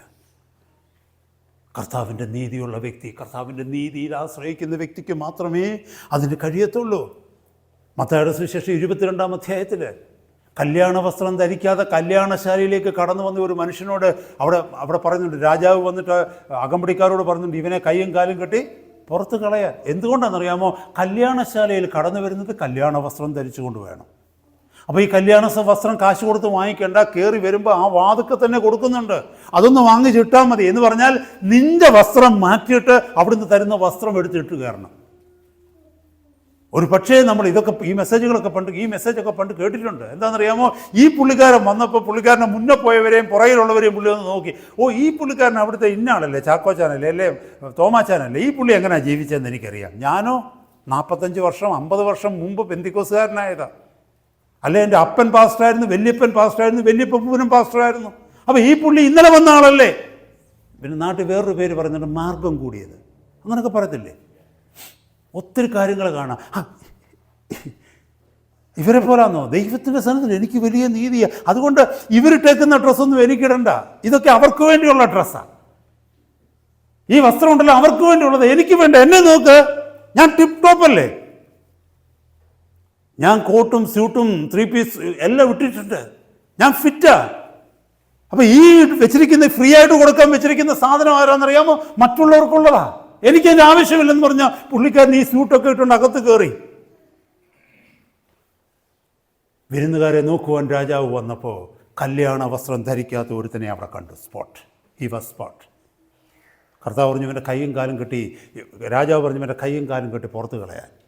ഇത് പറയുന്നത് എന്താണെന്നറിയാമോ? സ്വയനീതിയെക്കുറിച്ചാണ്. കർത്താവിൻ്റെ സന്നിധിയിലേക്ക് കടന്നു വരുമ്പോൾ, കർത്താവേ, എൻ്റെ ഒരു നീതി പ്രവർത്തികളും അങ്ങയുടെ സന്നിധി വില പോകത്തില്ല. ഞാൻ ഏത് കുടുംബത്തിൽ ജനിച്ചെന്നോ, ആരുടെ മകനായി മകളായി ജനിച്ചെന്നോ, ഞാൻ എന്തെല്ലാം അങ്ങയുടെ നാമത്തിൽ ചെയ്തു വന്നോ, ഒന്നും ദൈവസന്നിധിയിൽ സ്വീകാര്യമല്ല. ദൈവവചനം പറയുന്നു, നിങ്ങളുടെ നീതി പ്രവർത്തികൾ കർത്താവിന് ദൈവത്തിൻ്റെ സന്നിധിയിൽ കറ പുരണ്ട തുണി പോലെയാണ്. മറന്നു പോകരുത്. The best work a man can do before God is as good as A filthy rag. അങ്ങനെ ഇംഗ്ലീഷ് എഴുതിയ ഫിൽത്തി റാഗ് എന്ന് പറഞ്ഞാൽ കറപുരണ്ട തുണിയെന്ന. ഈ സൈക്കിൾ ഷോപ്പിലും ഈ ഗ്യാരേജൊക്കെ ഉണ്ടല്ലോ, വർക്ക്ഷോപ്പുകളൊക്കെ, അവിടെ ഈ ഗ്രീസും ഓയിലും എല്ലാം കൂടെ പെരട്ടിയിട്ട് ചുരുട്ടിയിട്ടിരിക്കുന്ന കറുത്ത തുണികളുണ്ടല്ലോ, അത്രയും വില പോലും ഇല്ലെന്ന്. The best righteousness of a man before God, ദൈവസന്നിധിയിലുള്ള ഒരു മനുഷ്യൻ്റെ ഏറ്റവും നല്ല നീതി പ്രവൃത്തി. എന്നെ കേൾക്കുന്ന ദൈവമക്കളെ, ആദ്യം നമ്മൾ ചെയ്യേണ്ടത് ദൈവസന്നിധിയിൽ പുകഴുവാൻ ഒന്നുമില്ല. കർത്താവേ, പുകഴുവാൻ എനിക്കൊന്നുമില്ല. ഞാൻ 90 വർഷം വിശുദ്ധനെന്ന് ജീവിച്ചെന്ന് പറഞ്ഞാലും അങ്ങയുടെ കൃപയൊന്നു മാത്രമാണ് ഈ വിശുദ്ധിയിൽ എന്നെ അങ്ങ് സൂക്ഷിക്കുന്നത്. അങ്ങയുടെ കൃപയൊന്നു മാത്രം. 1 കൊരിന്ത്യർ 1-ാം അധ്യായത്തിൻ്റെ 30-31 വാക്യങ്ങൾ ഇങ്ങനെ പറയുന്നു, അവൻ നമുക്ക് ദൈവത്തിങ്കിൽ നിന്ന് ജ്ഞാനവും നീതിയും ശുദ്ധീകരണവും വീണ്ടെടുപ്പുമായി തീർന്നു. ആര്? ക്രിസ്തുവാണ് everything. Everything is because of Christ did for me. ക്രിസ്തു എനിക്ക് വേണ്ടി ചെയ്ത, അവനാണ് എനിക്ക് ദൈവസന്നിധിയിൽ ജ്ഞാനമായി തീർന്നത്, നീതീകരണമായി തീർന്നത്, ശുദ്ധീകരണമായി തീർന്നത്. Praise God. എൻ്റെ വീണ്ടെടുപ്പുകാരനായി തീർന്നത് കർത്താവ്. ഞാൻ ചെയ്തത് ഒന്നുമല്ല. എന്നിട്ട് ആ വാക്യം കണ്ടിന്യൂ ചെയ്യുന്നതെന്നറിയാമോ? പ്രശംസിക്കുന്നവൻ കർത്താവിൽ പ്രശംസിക്കട്ടെ, സ്വയമല്ല പ്രശംസിക്കേണ്ടത്. ഹല്ലേലൂയ. അപ്പോൾ നമ്മൾ മനസ്സിലാക്കേണ്ടത് ഒന്നാമത്തേത്, സ്വയനീതി വേണ്ടെന്ന് വെക്കണം. സ്വയനീതി വേണ്ടെന്ന് വെക്കുന്ന ഒരു വ്യക്തിക്ക് മാത്രമേ കർത്താവിൻ്റെ കൂടെ ജീവിക്കാൻ പറ്റൂ. എന്ന് പറഞ്ഞാൽ എനിക്കൊരു സ്ഥാനവും വേണ്ടെന്ന് വെക്കണം. എന്ന് പറഞ്ഞാൽ ഐ ആം എ നോബഡി, ഞാൻ ആരുമല്ലെന്ന് അംഗീകരിക്കണം. ദൈവസന്നിധിയിൽ ആവശ്യമില്ലാത്ത നമ്മൾ മുഖം വീർപ്പിക്കരുത്. സ്ഥാനമാനങ്ങളുടെ പിന്നാലെ നമ്മൾ പോകരുത്. ദൈവം എന്തെങ്കിലും നമുക്ക് തന്നാൽ 2 കരവും നീട്ടി വാങ്ങിച്ച് സ്തോത്രം ചെയ്യണം. നമ്മൾ ഏതെങ്കിലും ഒരു ദൈവസഭയിലേക്ക് ആദ്യമായിട്ട് കടന്നു വരുമ്പോൾ നമ്മൾ എന്തെങ്കിലും ക്ലെയിം ഉണ്ടോ? അവിടെ ആരെങ്കിലും എന്നെ നോക്കി ചിരിക്കണമെന്നാരെങ്കിലും പറയുമോ? ആരെങ്കിലും എനിക്ക് കൈതരണമെന്ന് നമ്മൾ പറയുമോ? നമ്മൾ ഏതെങ്കിലും ഒരു കോണി വന്നിരിക്കും, ഇരുന്നിട്ട് ദൈവസന്നിധിയിൽ സ്തോത്രം ചെയ്തിട്ട് പോകും. പക്ഷേ ആ ചർച്ചിലൊരു 10 വർഷം കഴിഞ്ഞിട്ടാണെങ്കിലോ, അപ്പോൾ നമുക്ക് സ്ഥാനമാനങ്ങൾ വേണം. ഒന്നിൽ അവിടുത്തെ സെക്രട്ടറി ആവണം, അല്ലെങ്കിൽ അവിടുത്തെ ട്രഷറർ ആകണം, അവിടുത്തെ കമ്മിറ്റി മെമ്പർ ആകണം, അല്ലെങ്കിൽ അവിടുത്തെ പാസ്റ്റർ ആവണം. നമുക്ക് ഒരുപാട് കാര്യങ്ങളൊക്കെ അവിടെ പറയാനുണ്ട്. ഇങ്ങനെ ചെയ്താൽ അങ്ങനെയാവും, അങ്ങനെ ചെയ്താൽ ഇങ്ങനെയാവും. ആദ്യത്തെ ദിവസമോ ഇതൊന്നും നമുക്കില്ലായിരുന്നു. ആദ്യത്തെ ദിവസം വി വേർ എ നോബഡി. ഞാൻ ആരുമല്ല, കൃപയാൽ അകത്ത് വന്ന ഒരു പാപി മാത്രമാണ് ഞാൻ. എന്നാൽ സീനിയോറിറ്റി വന്നു കഴിഞ്ഞപ്പോൾ, കുറേ കാലം കഴിഞ്ഞപ്പോൾ നമുക്കൊരു തോന്നലുണ്ടായി, I am something, I am somebody. ഞാൻ പറയുന്നത് കേൾക്കണം മറ്റുള്ളവർ. എന്നെ കേൾക്കുന്ന ദൈവമക്കളെ, എൻ്റെയോ നിങ്ങളുടെയോ ആറ്റിറ്റ്യൂഡ് അങ്ങനെയാണെങ്കിൽ കർത്താവിനോടുകൂടെ നടക്കാൻ പറ്റത്തില്ല. നമുക്ക് കർത്താവിൻ്റെ കൂടെ ജീവിക്കാൻ പറ്റില്ല. സ്വർഗത്തിൽ ഒരൊറ്റ ഗവൺമെൻറ്റേ ഉള്ളൂ. That is the government of God. Hallelujah. ദൈവരാജ്യത്തിൽ ദൈവമാണ് നയിക്കുന്നത്. നമ്മളൊക്കെ വെറും സേവകർ മാത്രമാണ്. Praise God. 2, നമ്പർ 2, അവർ സിൻഫുൾ ലൈഫ് സ്റ്റൈൽ. ഒന്ന്, ദൈവസന്നിധിയിലേക്ക് നമ്മൾ സമർപ്പിക്കുക നമ്മുടെ സ്വയനീതി. രണ്ടാമത് നമ്മൾ ദൈവസന്നിധിയിൽ കൊടുക്കേണ്ടത് നമ്മുടെ സിൻഫുൾ ലൈഫ് സ്റ്റൈല്, പാപപങ്കിലമാകുന്ന നമ്മുടെ ജീവിത രീതി. മുമ്പേ പറഞ്ഞതുപോലെ ഒരു കണ്ണുപൊട്ടനായ ഒരു മനുഷ്യൻ കാഴ്ച പ്രാപിക്കുമ്പോൾ അവൻ്റെ ജീവിതത്തിൻ്റെ ശൈലി ആദ്യം മാറ്റേണ്ടത്. അന്ധനായി ജീവിച്ചതുപോലെയുള്ള ശൈലി ആയിരിക്കരുത് കാഴ്ച കിട്ടിയതിന് ശേഷമുള്ള ജീവിത രീതി. Praise God. അപ്പം നമ്മൾ എന്ത് ചെയ്യണമെന്നറിയാമോ? രണ്ടാമത് കേട്ടത്, വി മസ്റ്റ് ഗിവ് അപ്പ്. വേണ്ടെന്ന് വെക്കണം നമ്മുടെ സിൻഫുൾ ലൈഫ് സ്റ്റൈല്, നമ്മുടെ പാപപങ്കലമായ ജീവിതം. എന്താ ഈ പാപം എന്ന് പറയുന്നത്? വ്യഭിചാരം ചെയ്യുന്നത് മാത്രമാണോ പാപം? പിടിച്ചു പറിക്കുന്നത് മാത്രമാണോ പാപം? കോപിക്കുന്നത് പാപമാണ്, മോഹിക്കുന്നത് പാപമാണ്. അതുപോലെ തന്നെ പിന്നെ ഒരാളെ താഴ്ത്തിക്കെട്ടി സംസാരിക്കുന്നത് പാപമാണ്, മത്സരിക്കുന്നത് പാപമാണ്, ഗോസിപ്പ് ചെയ്യുന്നത് പാപമാണ്, ഒരാളെ കുറിച്ച് മറ്റൊരാളോട് കുറ്റം പറയുന്നത് പാപമാണ്, നമ്മുടെ അരുതാത്തത് ഹൃദയത്തിൽ ചിന്തിക്കുന്നത് പാപമാണ്. കാരണം ഇതെല്ലാം ദൈവസന്നിധിയിലുണ്ട്. ഓരോ ദുഷ്ടചിന്ത നമ്മുടെ മനസ്സിലേക്ക് വരുമ്പോഴും സ്വർഗത്തിൽ ഭം ഭം എന്ന് ശബ്ദം കേട്ടുകൊണ്ടിരിക്കുക എന്ന് ഞാൻ ചിന്തിക്കുന്നത്. നമ്മുടെ ചിന്തകളിൽ ഒന്നും അറിയത്തില്ല ആരും ചുറ്റുപാടുമുള്ളവര്. പക്ഷെ സ്വർഗത്തിൽ വെരി വിസിബിളാണ്. കാരണം വി ആർ സ്പിരിച്വൽ ബീയിങ്സ്. നമ്മൾ ആത്മീയ ജീവികളാണ്. നമ്മുടെ ലൈഫ് നമ്മൾ ആത്മീക ജീവികളാണ്. ആത്മീക ലോകത്തിലാണ് ജീവിക്കുന്നത്. പക്ഷേ നമുക്കൊരു ഫിസിക്കൽ ബോഡി ഉള്ളത് കൊണ്ട് ഫിസിക്കലായിട്ട് ഈ ഭൂമിയിൽ ജീവിക്കുന്നു എന്ന് മാത്രമേ ഉള്ളൂ. But we are living for another world that is completely A spiritual world. ഒരു ആത്മീയ ലോകത്തിന് വേണ്ടി ജീവിക്കുന്ന ഭൗതിക ജീവികളാണ് നമ്മൾ. ചിന്തിക്കണമേ സഹോദരന്മാരെ. അതുകൊണ്ടാണ് നമ്മൾ പറയുന്നത്, നമ്മൾ ഈ ജഡത്തിലിരിക്കുമ്പോൾ 2 കൊരിന്ത്യർ 5:10 പറയുന്നുണ്ട്, ഒരുവൻ ശരീരത്തിലിരിക്കുമ്പോൾ ചെയ്തത് നല്ലതാകലും തീയതാകലും അതിന് തക്കവണ്ണം പ്രാപിക്കേണ്ടതിന് നാം എല്ലാവരും ക്രിസ്തുവിന്റെ ന്യായാസനത്തിന്റെ മുമ്പാകെ നിൽക്കേണ്ടതാകുന്നു എന്ന് പറഞ്ഞാൽ നമ്മുടെ ആത്മാവ് ദൈവസന്നിധിയിൽ കണക്ക് കൊടുക്കേണ്ടി വരുമെന്ന് അതിൻ്റെ അർത്ഥം. ഇപ്പൊ നമ്മൾ ആത്മീക ജീവികളാണ്. അപ്പൊ ആത്മീക ജീവിതങ്ങൾ ഈ ഭൗതികമായ ശരീരത്തിലിരിക്കുമ്പോൾ ഭൗതികമായ പാപങ്ങളെ വെറുക്കണം. നമ്മൾ ദൈവസന്നിധിയിലേക്ക് വരുമ്പോൾ we have A new relationship with God. ശരിയല്ലേ? നമുക്ക് ദൈവവുമായിട്ടൊരു പുതിയ ബന്ധം വരുന്നില്ലേ? ഇവിടുത്തെ ചോദ്യം അതാ, ദൈവവുമായിട്ട് നിനക്കൊരു പുതിയ ബന്ധം വന്നു, പക്ഷെ പാപവുമായിട്ട് നിനക്കൊരു പുതിയ ബന്ധം വന്നിട്ടുണ്ടോ?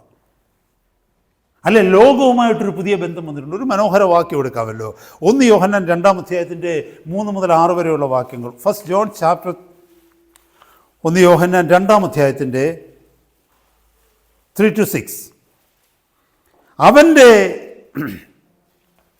അവൻ്റെ കൽപ്പനകളെ പ്രമാണിക്കുന്നുവെങ്കിൽ നാം അവനെ അറിഞ്ഞിരിക്കുന്നുവെന്ന് അതിനാൽ അറിയാം.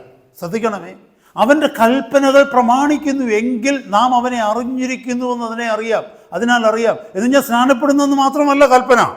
ഓർക്കണമേ സഹോദരങ്ങളെ, നമ്മളെ സംബന്ധിച്ചിടത്തോളം ഒരു ശരാശരി ദൈവ പൈതലിനെ സംബന്ധിച്ചിടത്തോളം കൽപ്പന ദൈവസന്നിധിയിലെ കൽപ്പന നമ്മൾ ചോദിക്കത്തില്ലേ? ചോദ്യം ഒരു ജനറൽ വേ ഓഫ് ടോക്ക്. നമ്മൾ ചോദിക്കത്തില്ലേ കൽപ്പനയൊക്കെ അനുസരിച്ചാന്നോ? അപ്പം നമ്മൾ എന്താ മീൻ ചെയ്യുന്നത്? സ്നാനപ്പെട്ടതാണെന്ന് മാത്രമേ ഉള്ളൂ. ബാക്കി എത്രയോ കൽപ്പനകളുണ്ട്. 1050 കൽപ്പനകൾ, 1057 കമാൻഡ്മെൻറ്റ്സ് ഉണ്ട് പുതിയ നിയമത്തിൽ മാത്രം.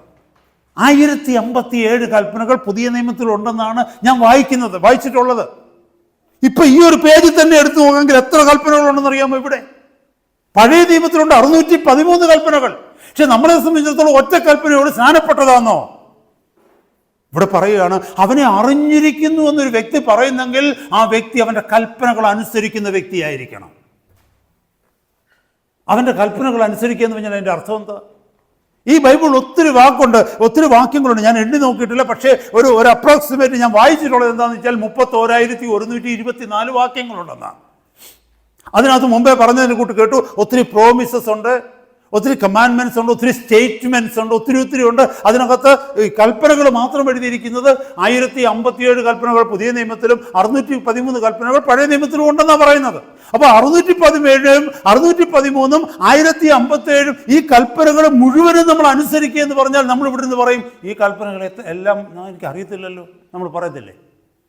അത് സ്വാഭാവികമാണ്. നിങ്ങൾ എന്നോട് ചോദിക്കുക ഈ 1057 കൽപ്പനകൾ ഏതൊക്കെയാണെന്ന് ചോദിച്ചാൽ ഞാൻ വാ പൊളിക്കും. അപ്പം പിന്നെ എങ്ങനെ ഈ കൽപ്പനകൾ അനുസരിക്കുക എന്ന് പറഞ്ഞാൽ? ഞാനൊരു കാര്യം ചോദിക്കട്ടെ, ഇന്ത്യൻ പീനൽ കോഡ്, നാട്ടിൽ ഇന്ത്യയുടെ പീനൽ കോഡുണ്ട് എന്ന് പറഞ്ഞാൽ ഇന്ത്യയിലെ നിയമങ്ങളുണ്ട്, അല്ലെങ്കിൽ ഇവിടെ ബ്രിട്ടീഷ് നിയമങ്ങളുണ്ട്. ഒരു പൗരനെന്നുള്ള നിലയിൽ ഈ ബ്രിട്ടീഷ്, ഇവിടുത്തെ ഈ രാജ്യത്തിൻ്റെ നിയമങ്ങളെല്ലാം നമ്മൾ അനുസരിക്കണം, ശരിയല്ലേ? നമ്മളെല്ലാവരും ലോ ഡിഗ്രി എടുത്തവരാണ്. ഈവൻ ബാരിസ്റ്റേഴ്സിനോടോ സോളിസിറ്റേഴ്സിനോടോ ചോദിച്ചു കഴിഞ്ഞാൽ നിയമം മുഴുവൻ അവർക്ക് അറിയാമോ? പിന്നെ എന്തോ ഈ നിയമം അനുസരിക്കണമെന്ന് പറഞ്ഞാൽ അതിൻ്റെ അർത്ഥം? നിയമം അനുസരിക്കുക എന്ന് പറഞ്ഞാൽ അതിൻ്റെ അർത്ഥം ഇങ്ങനെയൊരു നിയമം ഉണ്ടെന്ന് നീ അറിഞ്ഞാൽ നീ അതിനെ അനുസരിക്കണം, അതാ അതിൻ്റെ അർത്ഥം.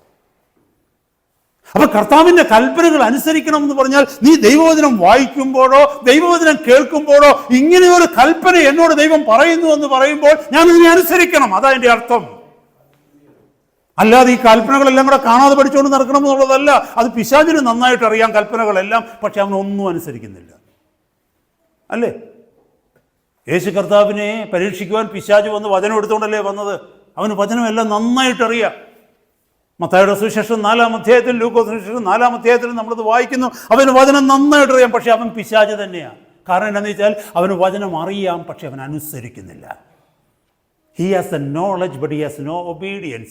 Knowledge without obedience brings death. അനുസരണയില്ലാത്ത അറിവ് ആത്മീയ മരണത്തെ ഉത്ഭവിപ്പിക്കുന്നു. ഇപ്പോൾ ഇവിടെ എഴുതിയിരിക്കുകയാണ്, അവൻ്റെ കൽപ്പനകളെ പ്രമാണിക്കുന്നുവെങ്കിൽ നാം അവനെ അറിഞ്ഞിരിക്കുന്നുവെന്ന് അതിനാൽ അറിയുന്നു. അടുത്ത വാക്യം നോക്കിയേ, അവനെ അറിഞ്ഞിരിക്കുന്നുവെന്ന് പറയുകയും അവൻ്റെ കൽപ്പനകളെ പ്രമാണിക്കാതിരിക്കുകയും ചെയ്യുന്നവൻ കള്ളനാകുന്നു. ശ്രദ്ധിച്ചേ, നമ്മളിപ്പോൾ പഠിക്കുന്നത് എന്താണെന്നറിയാമോ? നമ്മുടെ സെൽഫ് ലൈഫ് നമ്മൾ മാറ്റണമെന്ന, സിൻഫുൾ ഹാബിറ്റ്സ് മാറ്റണമെന്ന. ഇവിടെ പറയുക അവനെ അറിഞ്ഞിരിക്കുന്നു എന്ന് പറയുകയും അവൻ്റെ കൽപ്പനകളെ അനുസരിക്കാതിരിക്കുകയും ചെയ്യുന്നവൻ ആരാകുന്നു എന്ന കള്ളനാകുന്നെന്ന്. ഇവിടെ ഇരിക്കുന്ന സഹോദരന്മാരെ സഹോദരിമാരെ, ഈ ദൈവവചനത്തിലുള്ള മൊത്തം കൽപ്പനകൾ നിനക്ക് അറിയാമോ എന്ന് ദൈവം ചോദിക്കുന്നില്ല. പക്ഷേ നിന്നോട് പറഞ്ഞിരിക്കുന്ന കൽപ്പനകൾ നീ അനുസരിക്കുന്നുണ്ടോ? വണ്ടി ഓടിച്ചു പോകുമ്പോൾ ഒരു ബോർഡ് കാണുകയാണ്, നോ പാർക്കിംഗ് ഹിയർ. നീ അവിടെ കയറി പാർക്ക് ചെയ്താൽ അതിൻ്റെ അർത്ഥം എന്താ? എഴുതി വെച്ചിരിക്കുക മുറുക്കി തുപ്പരുത്.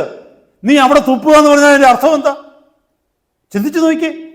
കാരണം ഒരു സൈൻ ബോർഡ് അവിടെ വെച്ചിരിക്കുന്നു, ക്ലിയർലി ഡോണ്ട് ഡു. വചനത്തിൽ പറയുന്നു മോഹിക്കരുത്.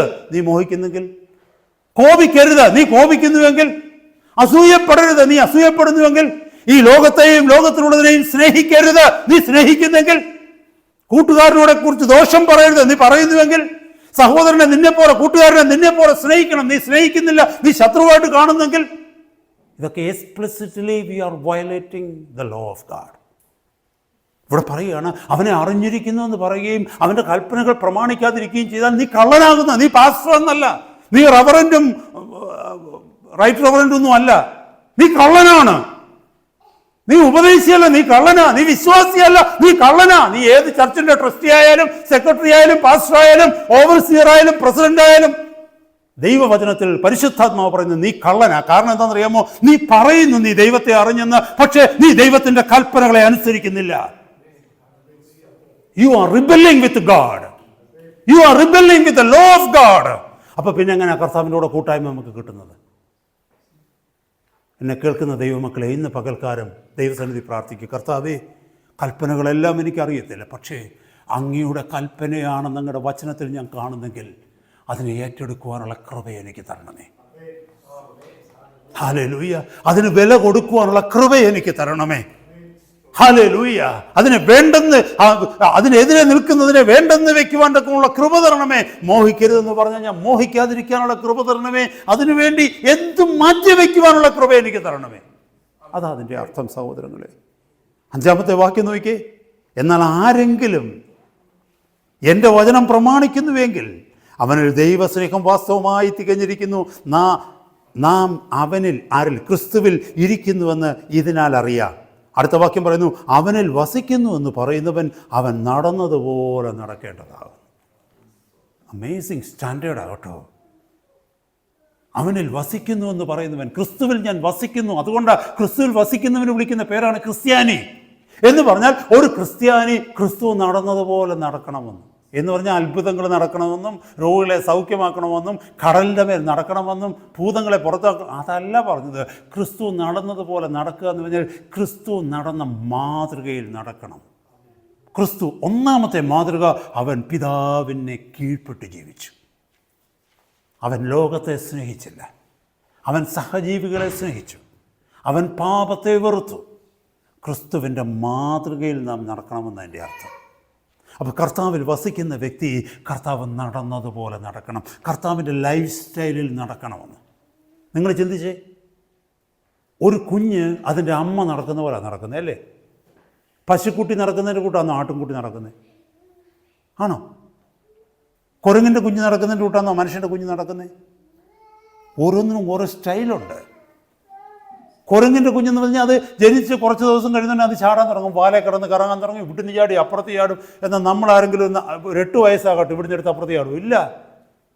കാരണം ഒരു കുഞ്ഞിന് മനുഷ്യൻ്റെ രീതിയിലേ നടക്കാൻ പറ്റൂ, അതിൻ്റെ അമ്മയുടെ രീതിയിൽ അല്ലെങ്കിൽ അതിൻ്റെ അപ്പൻ്റെ രീതിയിലേ നടക്കാൻ പറ്റൂ. ഇവിടെ പറയുകയാണ് അവനെ അറിഞ്ഞിരിക്കുന്നുവെന്ന്, ക്രിസ്തുവിനെ അറിഞ്ഞിരിക്കുന്നുവെന്ന് പറയുന്നവൻ ക്രിസ്തു നടന്നതുപോലെ നടക്കണം. ലോകം നടന്നതുപോലെ നടക്കുകയാണെങ്കിൽ, പിശാച് നടക്കുന്ന പോലെ നടക്കുകയാണെങ്കിൽ നീ എങ്ങനെ കർത്താവിനെ അറിഞ്ഞവരെന്ന് പറയാൻ പറ്റും?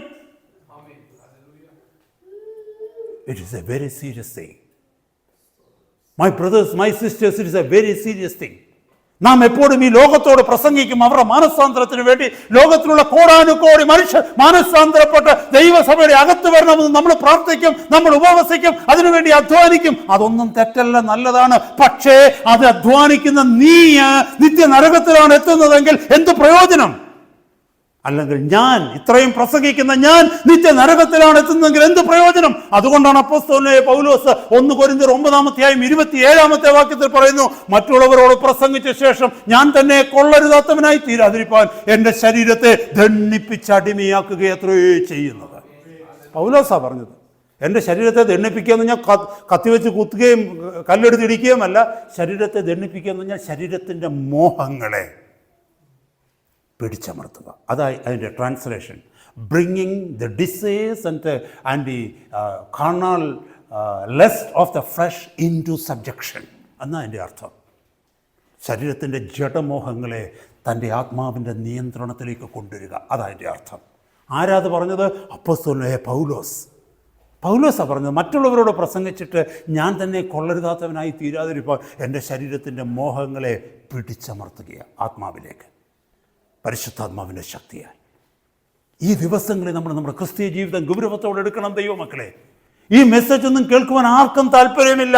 കാരണം അതിൻ്റെ അർത്ഥം എന്താണെന്നറിയാമോ? സ്വർഗവും നരകവും എന്നുള്ളത് വെറും മിഥ്യയാണെന്നാണ് 90% ക്രിസ്ത്യാനികൾ പോലും വിശ്വസിച്ച് വെച്ചിരിക്കുന്നത്. പക്ഷേ അതിൻ്റെ ഇടയ്ക്ക് ചുരുക്കം ചിലരുണ്ട്, കർത്താവേ ഇത് സത്യമാണെന്ന് വിശ്വസിക്കുന്നവർ. നമ്മൾ ആരും പെർഫെക്റ്റ് ആകണമെന്നല്ല ദൈവം പറയുന്നത്. നമുക്ക് ആർക്കും പെർഫെക്റ്റ് ആകാൻ പറ്റത്തില്ല, പക്ഷെ നമുക്ക് ഹോണസ്റ്റ് ആകാൻ പറ്റും. ഈ ഒരാഗ്രഹം നമ്മുടെ ജീവിതത്തിലേക്ക് കൊണ്ടുവരാൻ പറ്റും. നമുക്ക് ദൈവത്തെ ഭയപ്പെടുവാൻ പറ്റും. വീഴുകയാണെങ്കിൽ കർത്താവേ ഞാൻ വീണുപോയി എന്ന് പറഞ്ഞ് കരഞ്ഞ് മാപ്പിരക്കുവാൻ നമുക്ക് പറ്റും. വീഴാത്തവനെ പോലെ അഭിനയിച്ച് ജീവിക്കുകയല്ല. മറ്റു വീഴുന്നവരുടെ മേൽ കൈ ചൂണ്ടിക്കൊണ്ട് ഞാൻ അവൻ വീണു, ഇവൻ വീണു, അതിന്റെ വീഡിയോ എടുത്ത് 10 പേർക്ക് കൊടുത്ത് വീണവന്റെ വീഡിയോ പോസ്റ്റ് ചെയ്യുവാനുമല്ല വിളിച്ചത്. നിന്റെ വീഴ്ചയെക്കുറിച്ച് മാനസാന്തരപ്പെട്ട് കരയാനാ ദൈവം നിന്നെ വിളിച്ചത്. ആദ്യം സ്വന്തം വീഴ്ചയെക്കുറിച്ച് മാനസാന്തരപ്പെട്ട് കരയുന്ന ഒരു വ്യക്തിക്ക് മറ്റൊരാളുടെ വീഴ്ചയെക്കുറിച്ച് അറിയാൻ പോലും സമയം കിട്ടത്തില്ല. കാരണം അത്രമാത്രം നമ്മൾ ഓരോ ദിവസവും വീണുകൊണ്ടിരിക്കും. ദൈവവചനപ്രകാരം നോക്കിയാൽ നമ്മുടെ ചിന്തകളിൽ, നമ്മുടെ നോട്ടത്തിൽ, നമ്മുടെ സംസാരത്തിൽ, നമ്മുടെ ഇൻറ്റൻഷൻസിലൊക്കെയും പാകപ്പിഴകൾ വരുന്നത് കാണുവാൻ പറ്റും. ഇത് ഓർത്ത് നമ്മളെ തന്നെ ക്ലീൻ ചെയ്യുമ്പം മറ്റൊരാളെക്കുറിച്ചോ അവരുടെ കുറവുകളെക്കുറിച്ചോ നോക്കുവാൻ നമുക്ക് സമയം കിട്ടത്തില്ല. ശ്രദ്ധിക്കണമേ സഹോദര സഹോദരി. ഞാൻ വേഗം മുന്നോട്ട് പോകുക. ഇതൊക്കെ ഇങ്ങനെ പറഞ്ഞുകൊണ്ട് നിന്ന് കഴിഞ്ഞാൽ ഒത്തിരി പറയേണ്ടി വരും. അതുകൊണ്ടാണ് മത്തായിയുടെ സുവിശേഷം 10:38, ലൂക്കോസിന് വിശേഷം 9:23, മർക്കോസിന് വിശേഷം 8:36, ലൂക്കോസിന് വിശേഷം 14:27 ഇതൊക്കെ പറയുന്നതെന്നറിയാമോ? ഒരുവൻ എന്നെ അനുഗമിപ്പാൻ ഇച്ഛിച്ചാൽ അവൻ തന്നെത്താൻ ത്യജിച്ച് തൻ്റെ ക്രൂശെടുത്തുകൊണ്ട് ദിനംതോറും എന്നെ അനുഗമിക്കട്ടെ. ഈസി അല്ല. മുമ്പ് നമ്മൾ കേട്ടു, അവനെ കൈക്കൊണ്ടതുപോലെ അവനിൽ നടക്കണമല്ലേ, അവൻ്റെ കൂട്ടായ്മയിൽ നടക്കണമെന്ന് പറഞ്ഞാൽ നിൻ്റെ ക്രൂശ് എടുത്തുകൊണ്ട് അവനോട് കൂടെ നടക്കണം. ക്രൂശ് എന്ന് പറഞ്ഞാൽ എന്താ ദൈവമക്കളെ? ഈ തടിക്കുരിശൊന്നും അല്ല ക്രൂശ്. ക്രൂശ് എന്ന് പറഞ്ഞാൽ എൻ്റെ ഇഷ്ടം ദൈവത്തിൻ്റെ ഇഷ്ടവുമായിട്ട് ഇൻ്റർസെക്റ്റ് ചെയ്യുന്നതാണ്. അത് വലിയ ഭാരമാകട്ടോ. നമ്മുടെ ജഡം പറയുക പലതും വേണമെന്ന്, പക്ഷെ ദൈവത്തിനും പറയുക നീ ചെയ്യരുതെന്ന് പറയുമ്പോൾ അത് ഭയങ്കര കഷ്ടമാകട്ടോ. 1 പത്രോസ് 4-ാം അധ്യായത്തിൽ നമ്മൾ വായിക്കുന്നു, ജഡത്തിൽ കഷ്ടമനുഭവിക്കുന്നവൻ പാപത്തിൽ നിന്ന് വിടുതൽ പ്രാപിക്കുന്നു. ആ കഷ്ടത്തെക്കുറിച്ചാണ് പറയുന്നത് ക്രൂശ്. കർത്താവേ, എനിക്ക് ആഗ്രഹമുണ്ട്, പക്ഷേ അങ്ങയുടെ വചനം പറയുന്നു നോ. സോ വിത്ത് പെയിൻ, വേദനയോടുകൂടി ഞാനത് നോ എന്ന് പറയുന്നു. ആ ക്രൂശ് എടുത്തുകൊണ്ട് ദിവസവും കർത്താവിൻ്റെ കൂടെ നടക്കാനാണ് പറഞ്ഞത്. ഹല്ലേലൂയ. ഇതാ പുതിയ ലൈഫ് സ്റ്റൈൽ എന്ന് പറയുന്നത്. പണ്ടങ്ങനൊന്നും ഇല്ലായിരുന്നു. പണ്ട് നമുക്ക് ആരോടും ചോദിക്കേണ്ട കാര്യമില്ല, നമുക്ക് ഇഷ്ടമുള്ളത് നമ്മൾ ചെയ്യും, അല്ലേ? എൻ്റെ ചെറുപ്പത്തിലൊക്കെ ആ സിനിമ കാണുമായിരുന്നു, ചെറുപ്പത്തിൽ. അപ്പോൾ ഏതോ ഒരു സിനിമയ്ക്കകത്ത് കേട്ട ഡയലോഗ് ഇപ്പോഴും എനിക്ക് ഓർമ്മയുണ്ട്. എന്തെന്നറിയാമോ? ഇതെൻ്റെ സ്വന്തം ജീവിതമാണ്. ചപ്പാത്തി പോലെ ഞാൻ കുഴയ്ക്കും, ചപ്പാത്തി പോലെ പരത്തും, നീ ആരാ ചോദിക്കും. അങ്ങനെ ആ ഒരു ഡയലോഗ് പണ്ട് ചെറുപ്പത്തിൽ ഞാൻ കേട്ടിട്ടുണ്ട്, കോളേജിലൊക്കെ പഠിക്കുന്ന സമയത്ത്. നമ്മുടെ ചിന്തകൾ അതാ, ഇതെൻ്റെ ജീവിതമാണ്, നീ ആരാ ചോദിക്കാൻ. പക്ഷേ ഇപ്പോൾ പറയുന്നു, ഒരു ദൈവ പൈതലിൻ്റെ ജീവിതം അവൻ്റെ സ്വന്തമല്ല, ക്രിസ്തുവിൻ്റെ രക്തത്താൽ വിലയ്ക്ക് വാങ്ങപ്പെട്ടിരിക്കുന്നു. പത്രോസ് പറയുന്നു, ഇനി നിങ്ങൾ നിങ്ങൾക്കുള്ളവരല്ല, ക്രിസ്തുവിനുള്ളവരാണ്. കാരണം അവൻ തൻ്റെ രക്തം കൊടുത്ത്, അവൻ തൻ്റെ ജീവൻ കൊടുത്ത് നിന്നെ വിലയ്ക്ക് വാങ്ങിയിരിക്കുക. You are the property of Christ. That is why you are called Christian. ഞാൻ വേഗം മുന്നോട്ട് പോകട്ടെ സഹോദരങ്ങളെ. ഹല്ലേലൂയ. യെശയ്യാ പ്രവാചകന്റെ പുസ്തകം 66-ാം അധ്യായത്തിൽ നമ്മൾ വായിക്കുന്നുണ്ട്, അരിഷ്ടനും മനസ്സ് തകർന്നവനും. 66:2 ഐസയ.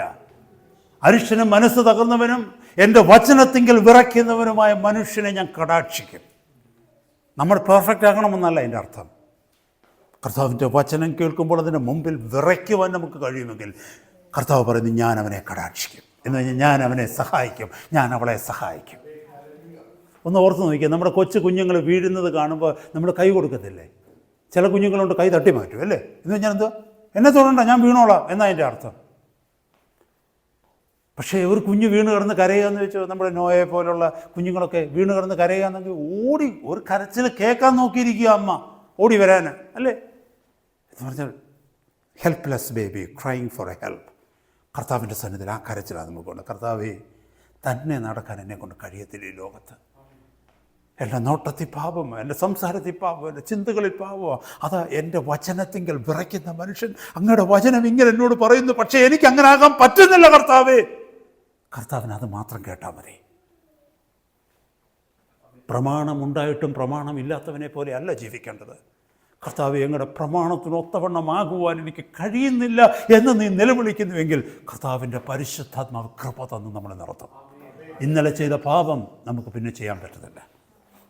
ഇത് ഒരു ദിവസം കൊണ്ട് സംഭവിക്കുന്നില്ല. May be it takes years, ചില വർഷങ്ങളെടുക്കും ഈ പറഞ്ഞിരിക്കുന്നതൊക്കെ നമ്മൾ നിവൃത്തിയാകാൻ. പക്ഷെ കർത്താവ് ചോദിക്കുന്നത്, നിനക്ക് ആഗ്രഹമുണ്ടോ എന്നോട് കൂടെ നടക്കാൻ? നമ്പർ 3, പെട്ടെന്ന് സമയം പോയിക്കൊണ്ടിരിക്കുക. Number 3, our love for ease. നമ്മളിപ്പോൾ പഠിച്ചുകൊണ്ടിരിക്കുന്നത് എങ്ങനെയാണെന്നറിയാമോ?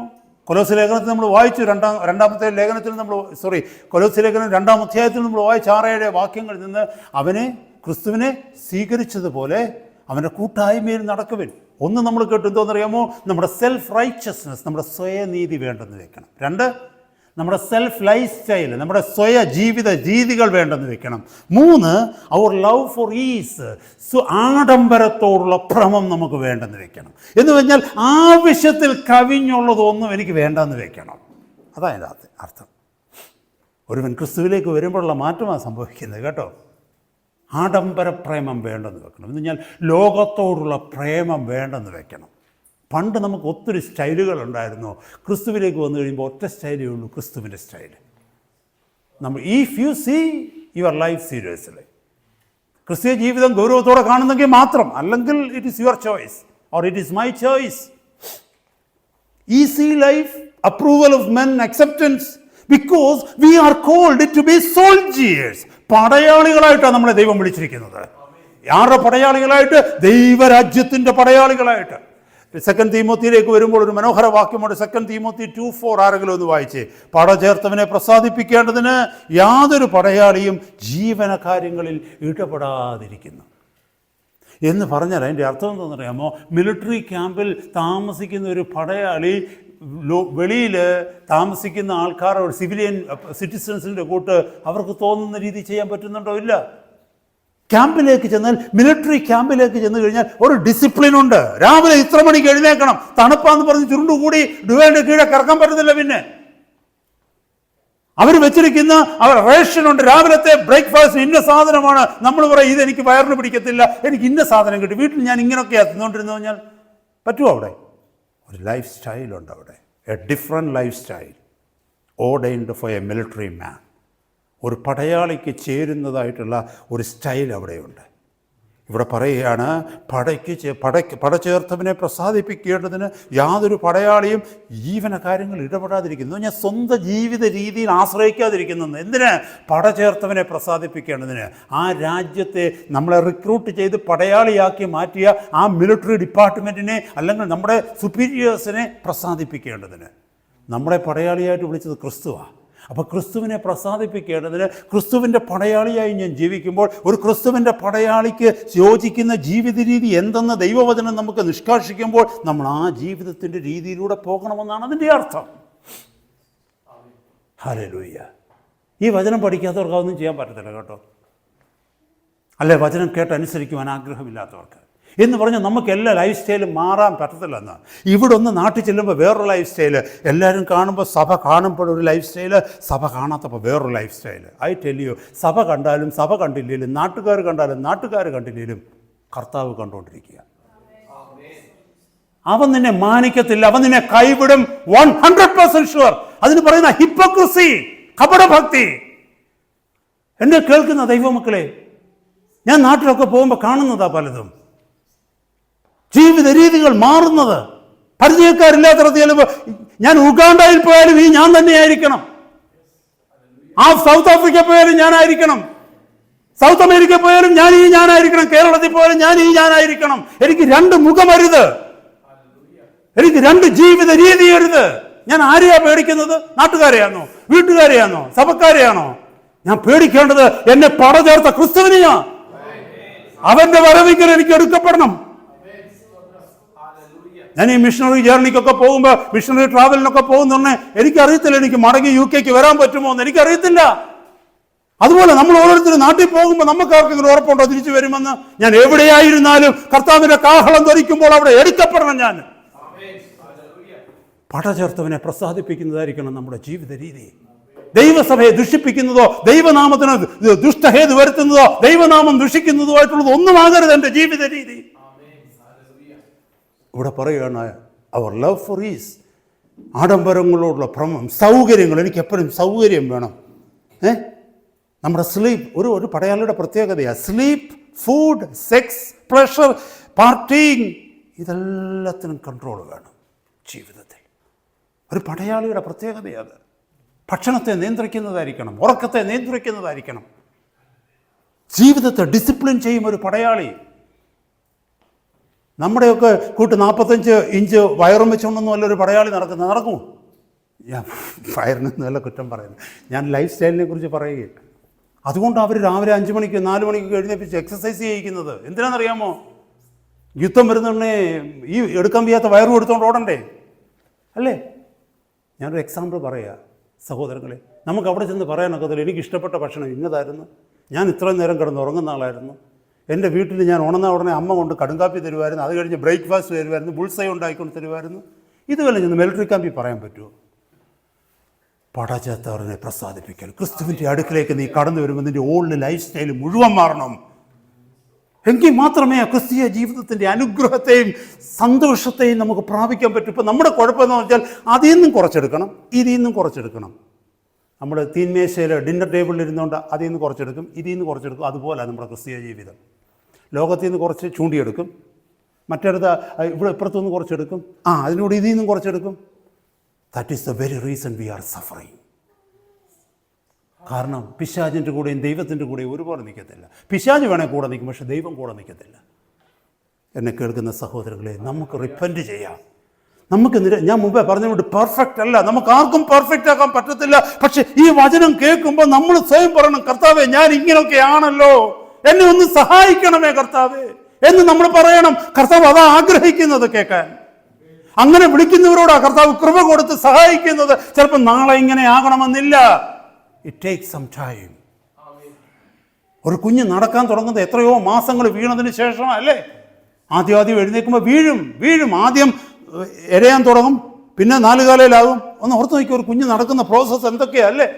പിന്നെ 2 കാലം എഴുന്നേക്കും, പടക്കമൊന്ന് വീഴും, പിന്നെ പിടിച്ച് എഴുന്നേക്കും. ആ പുള്ളി കൊണ്ട് 2-3 വർഷം കഴിയും, 3-4 വർഷം കാണുമ്പം എന്തോന്നറിയാമോ, എന്തോ ഓട്ടമല്ലേ? അതുപോലെ ക്രിസ്തീയ ജീവിതവും ഒരൊറ്റ ദിവസം കൊണ്ട് എഴുന്നേറ്റ് നടക്കാനൊന്നും നമുക്ക് പറ്റത്തില്ല. ഒരുപാട് വീഴ്ചകൾ അതിനകത്തുണ്ട്. പക്ഷെ ഓരോ വീഴ്ചയെയും നമ്മൾ സീരിയസ് ആയിട്ട് എടുക്കണം, ഒരു കുഞ്ഞെടുക്കുന്ന പോലെ. എങ്കിൽ മാത്രമേ നമ്മൾ ഒരു നാൾ വീഴാതിരിക്കത്തുള്ളൂ. നമ്മളിപ്പോൾ വീഴുന്ന ഏറിയ ഏതായാലും അടുത്ത 5 മിനിറ്റിനുള്ളിൽ ദൈവത്തിനെ നിർത്താനായിട്ട് 5-8 മിനിറ്റിനുള്ളിൽ ദൈവത്തിനെ നിർത്താനായിട്ട് ആഗ്രഹിക്കുന്നു. ഞാൻ വളരെ ചുരുക്കമായിട്ട് സംസാരിക്കുക. ലൂക്കോസിന് ശേഷം 21-ാം അധ്യായത്തിൽ കർത്താവിൻ്റെ 2ാമത്തെ വരവിനെ കുറിച്ച് പറയുന്ന കൂട്ടത്തിൽ പറയുന്നുണ്ട് 34 മുതൽ 36 വരെയുള്ള വാക്യങ്ങൾ. ലൂക്ക് 21:34-36. നിങ്ങളുടെ ഹൃദയം അതിഭക്ഷണത്താലും മദ്യപാനത്താലും ഉപജീവന ചിന്തകളാലും ഭാരപ്പെട്ടിട്ട് ആ ദിവസം. അതൊന്ന് വായിച്ചേ ആരെങ്കിലും ഒരാൾ.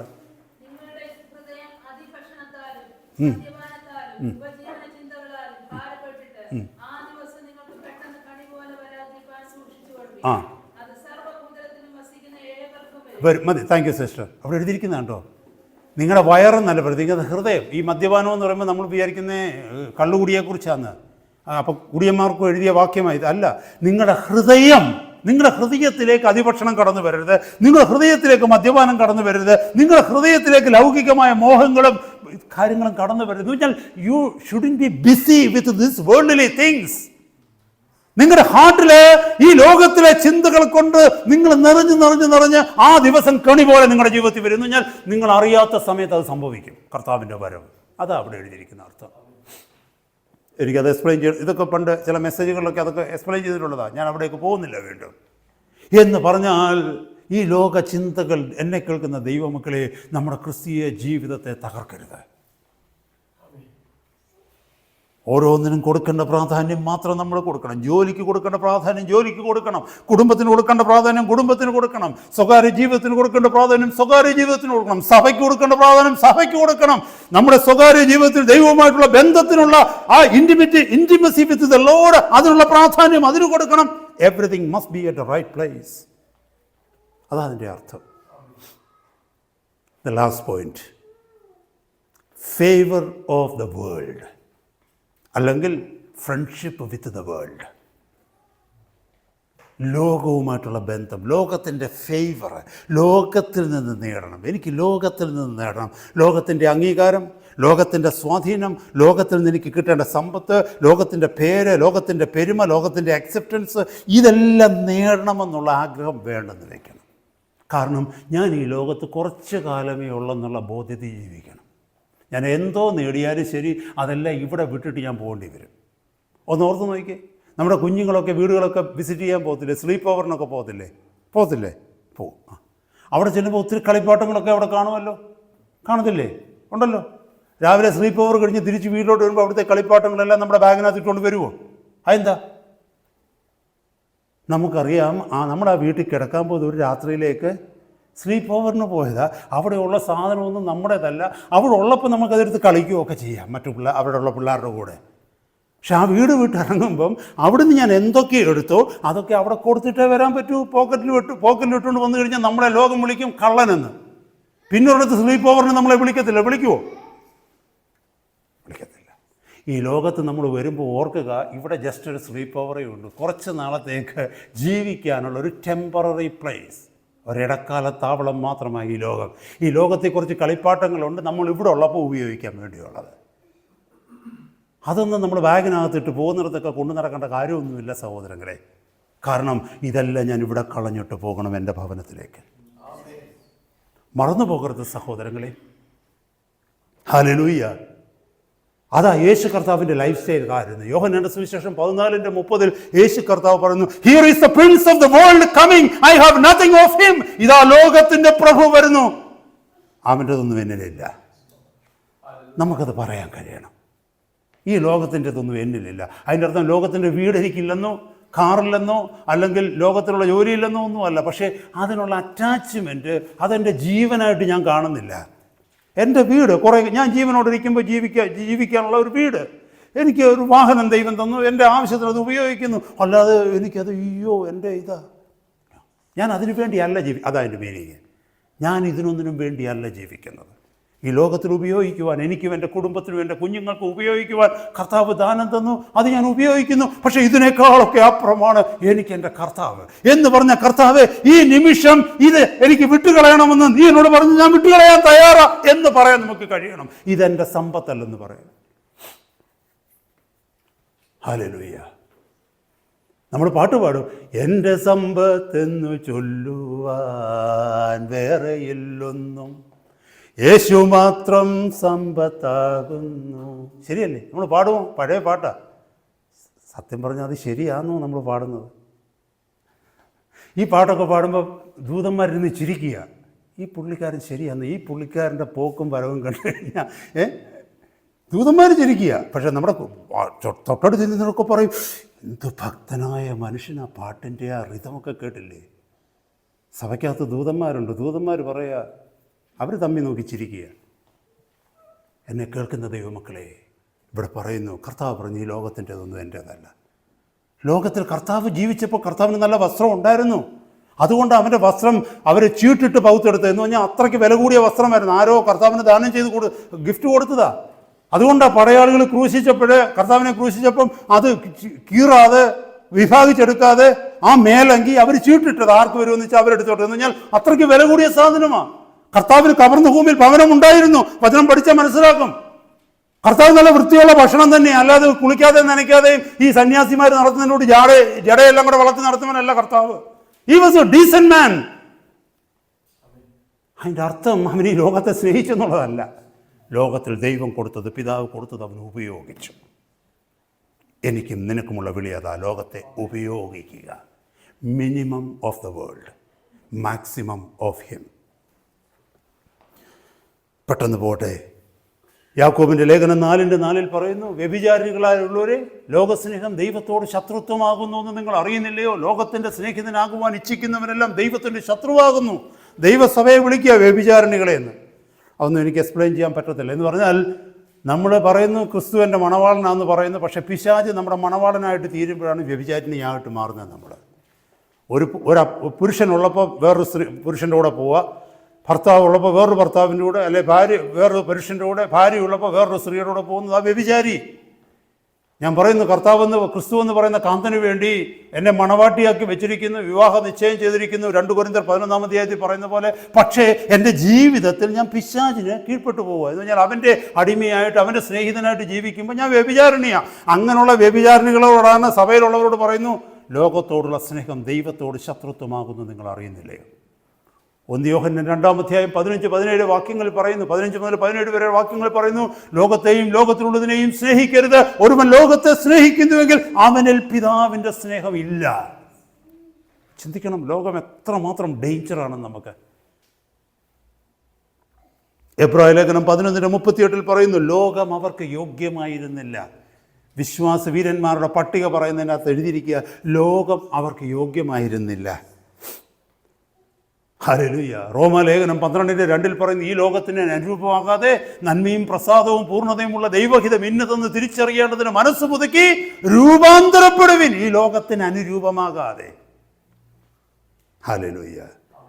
ലൂക്കോസിന് സുവിശേഷം 9:25 പറയുന്നു, ഒരു മനുഷ്യൻ സർവ്വലോകവും നേടിയിട്ട് തൻ്റെ പ്രാണനെ, തൻ്റെ ആത്മാവിനെ നഷ്ടമാക്കിയാൽ അവൻ എന്ത് പ്രയോജനം? What profits a man if he gains the whole world yet lose his own soul. എന്നെ കേൾക്കുന്ന ദൈവമക്കളെ, നമ്മൾ ശാന്തമായി ചില ദൈവവചന ഭാഗങ്ങൾ ചിന്തിച്ചു. കൊലോസ്യ ലേഖനത്തിൽ നമ്മൾ കേട്ടു, അവനെ കൈക്കൊണ്ടതുപോലെ, ക്രിസ്തുയേശുവിനെ നിങ്ങൾ കൈക്കൊണ്ടതുപോലെ അവൻ്റെ കൂട്ടായ്മയിൽ നിങ്ങൾ വസിക്കണം, അവനിൽ വേരൂന്നണം, ആത്മീക വർധന പ്രാപിക്കണം. നിങ്ങൾ കേൾപ്പിച്ചെന്ന ഉപദേശത്തിനനുസരിച്ച് വിശ്വാസത്താൽ സ്തോത്രം ചെയ്തുകൊണ്ട് സ്തോത്രത്തിൽ കവിഞ്ഞു വരണമെന്ന് നമ്മൾ കേട്ടു.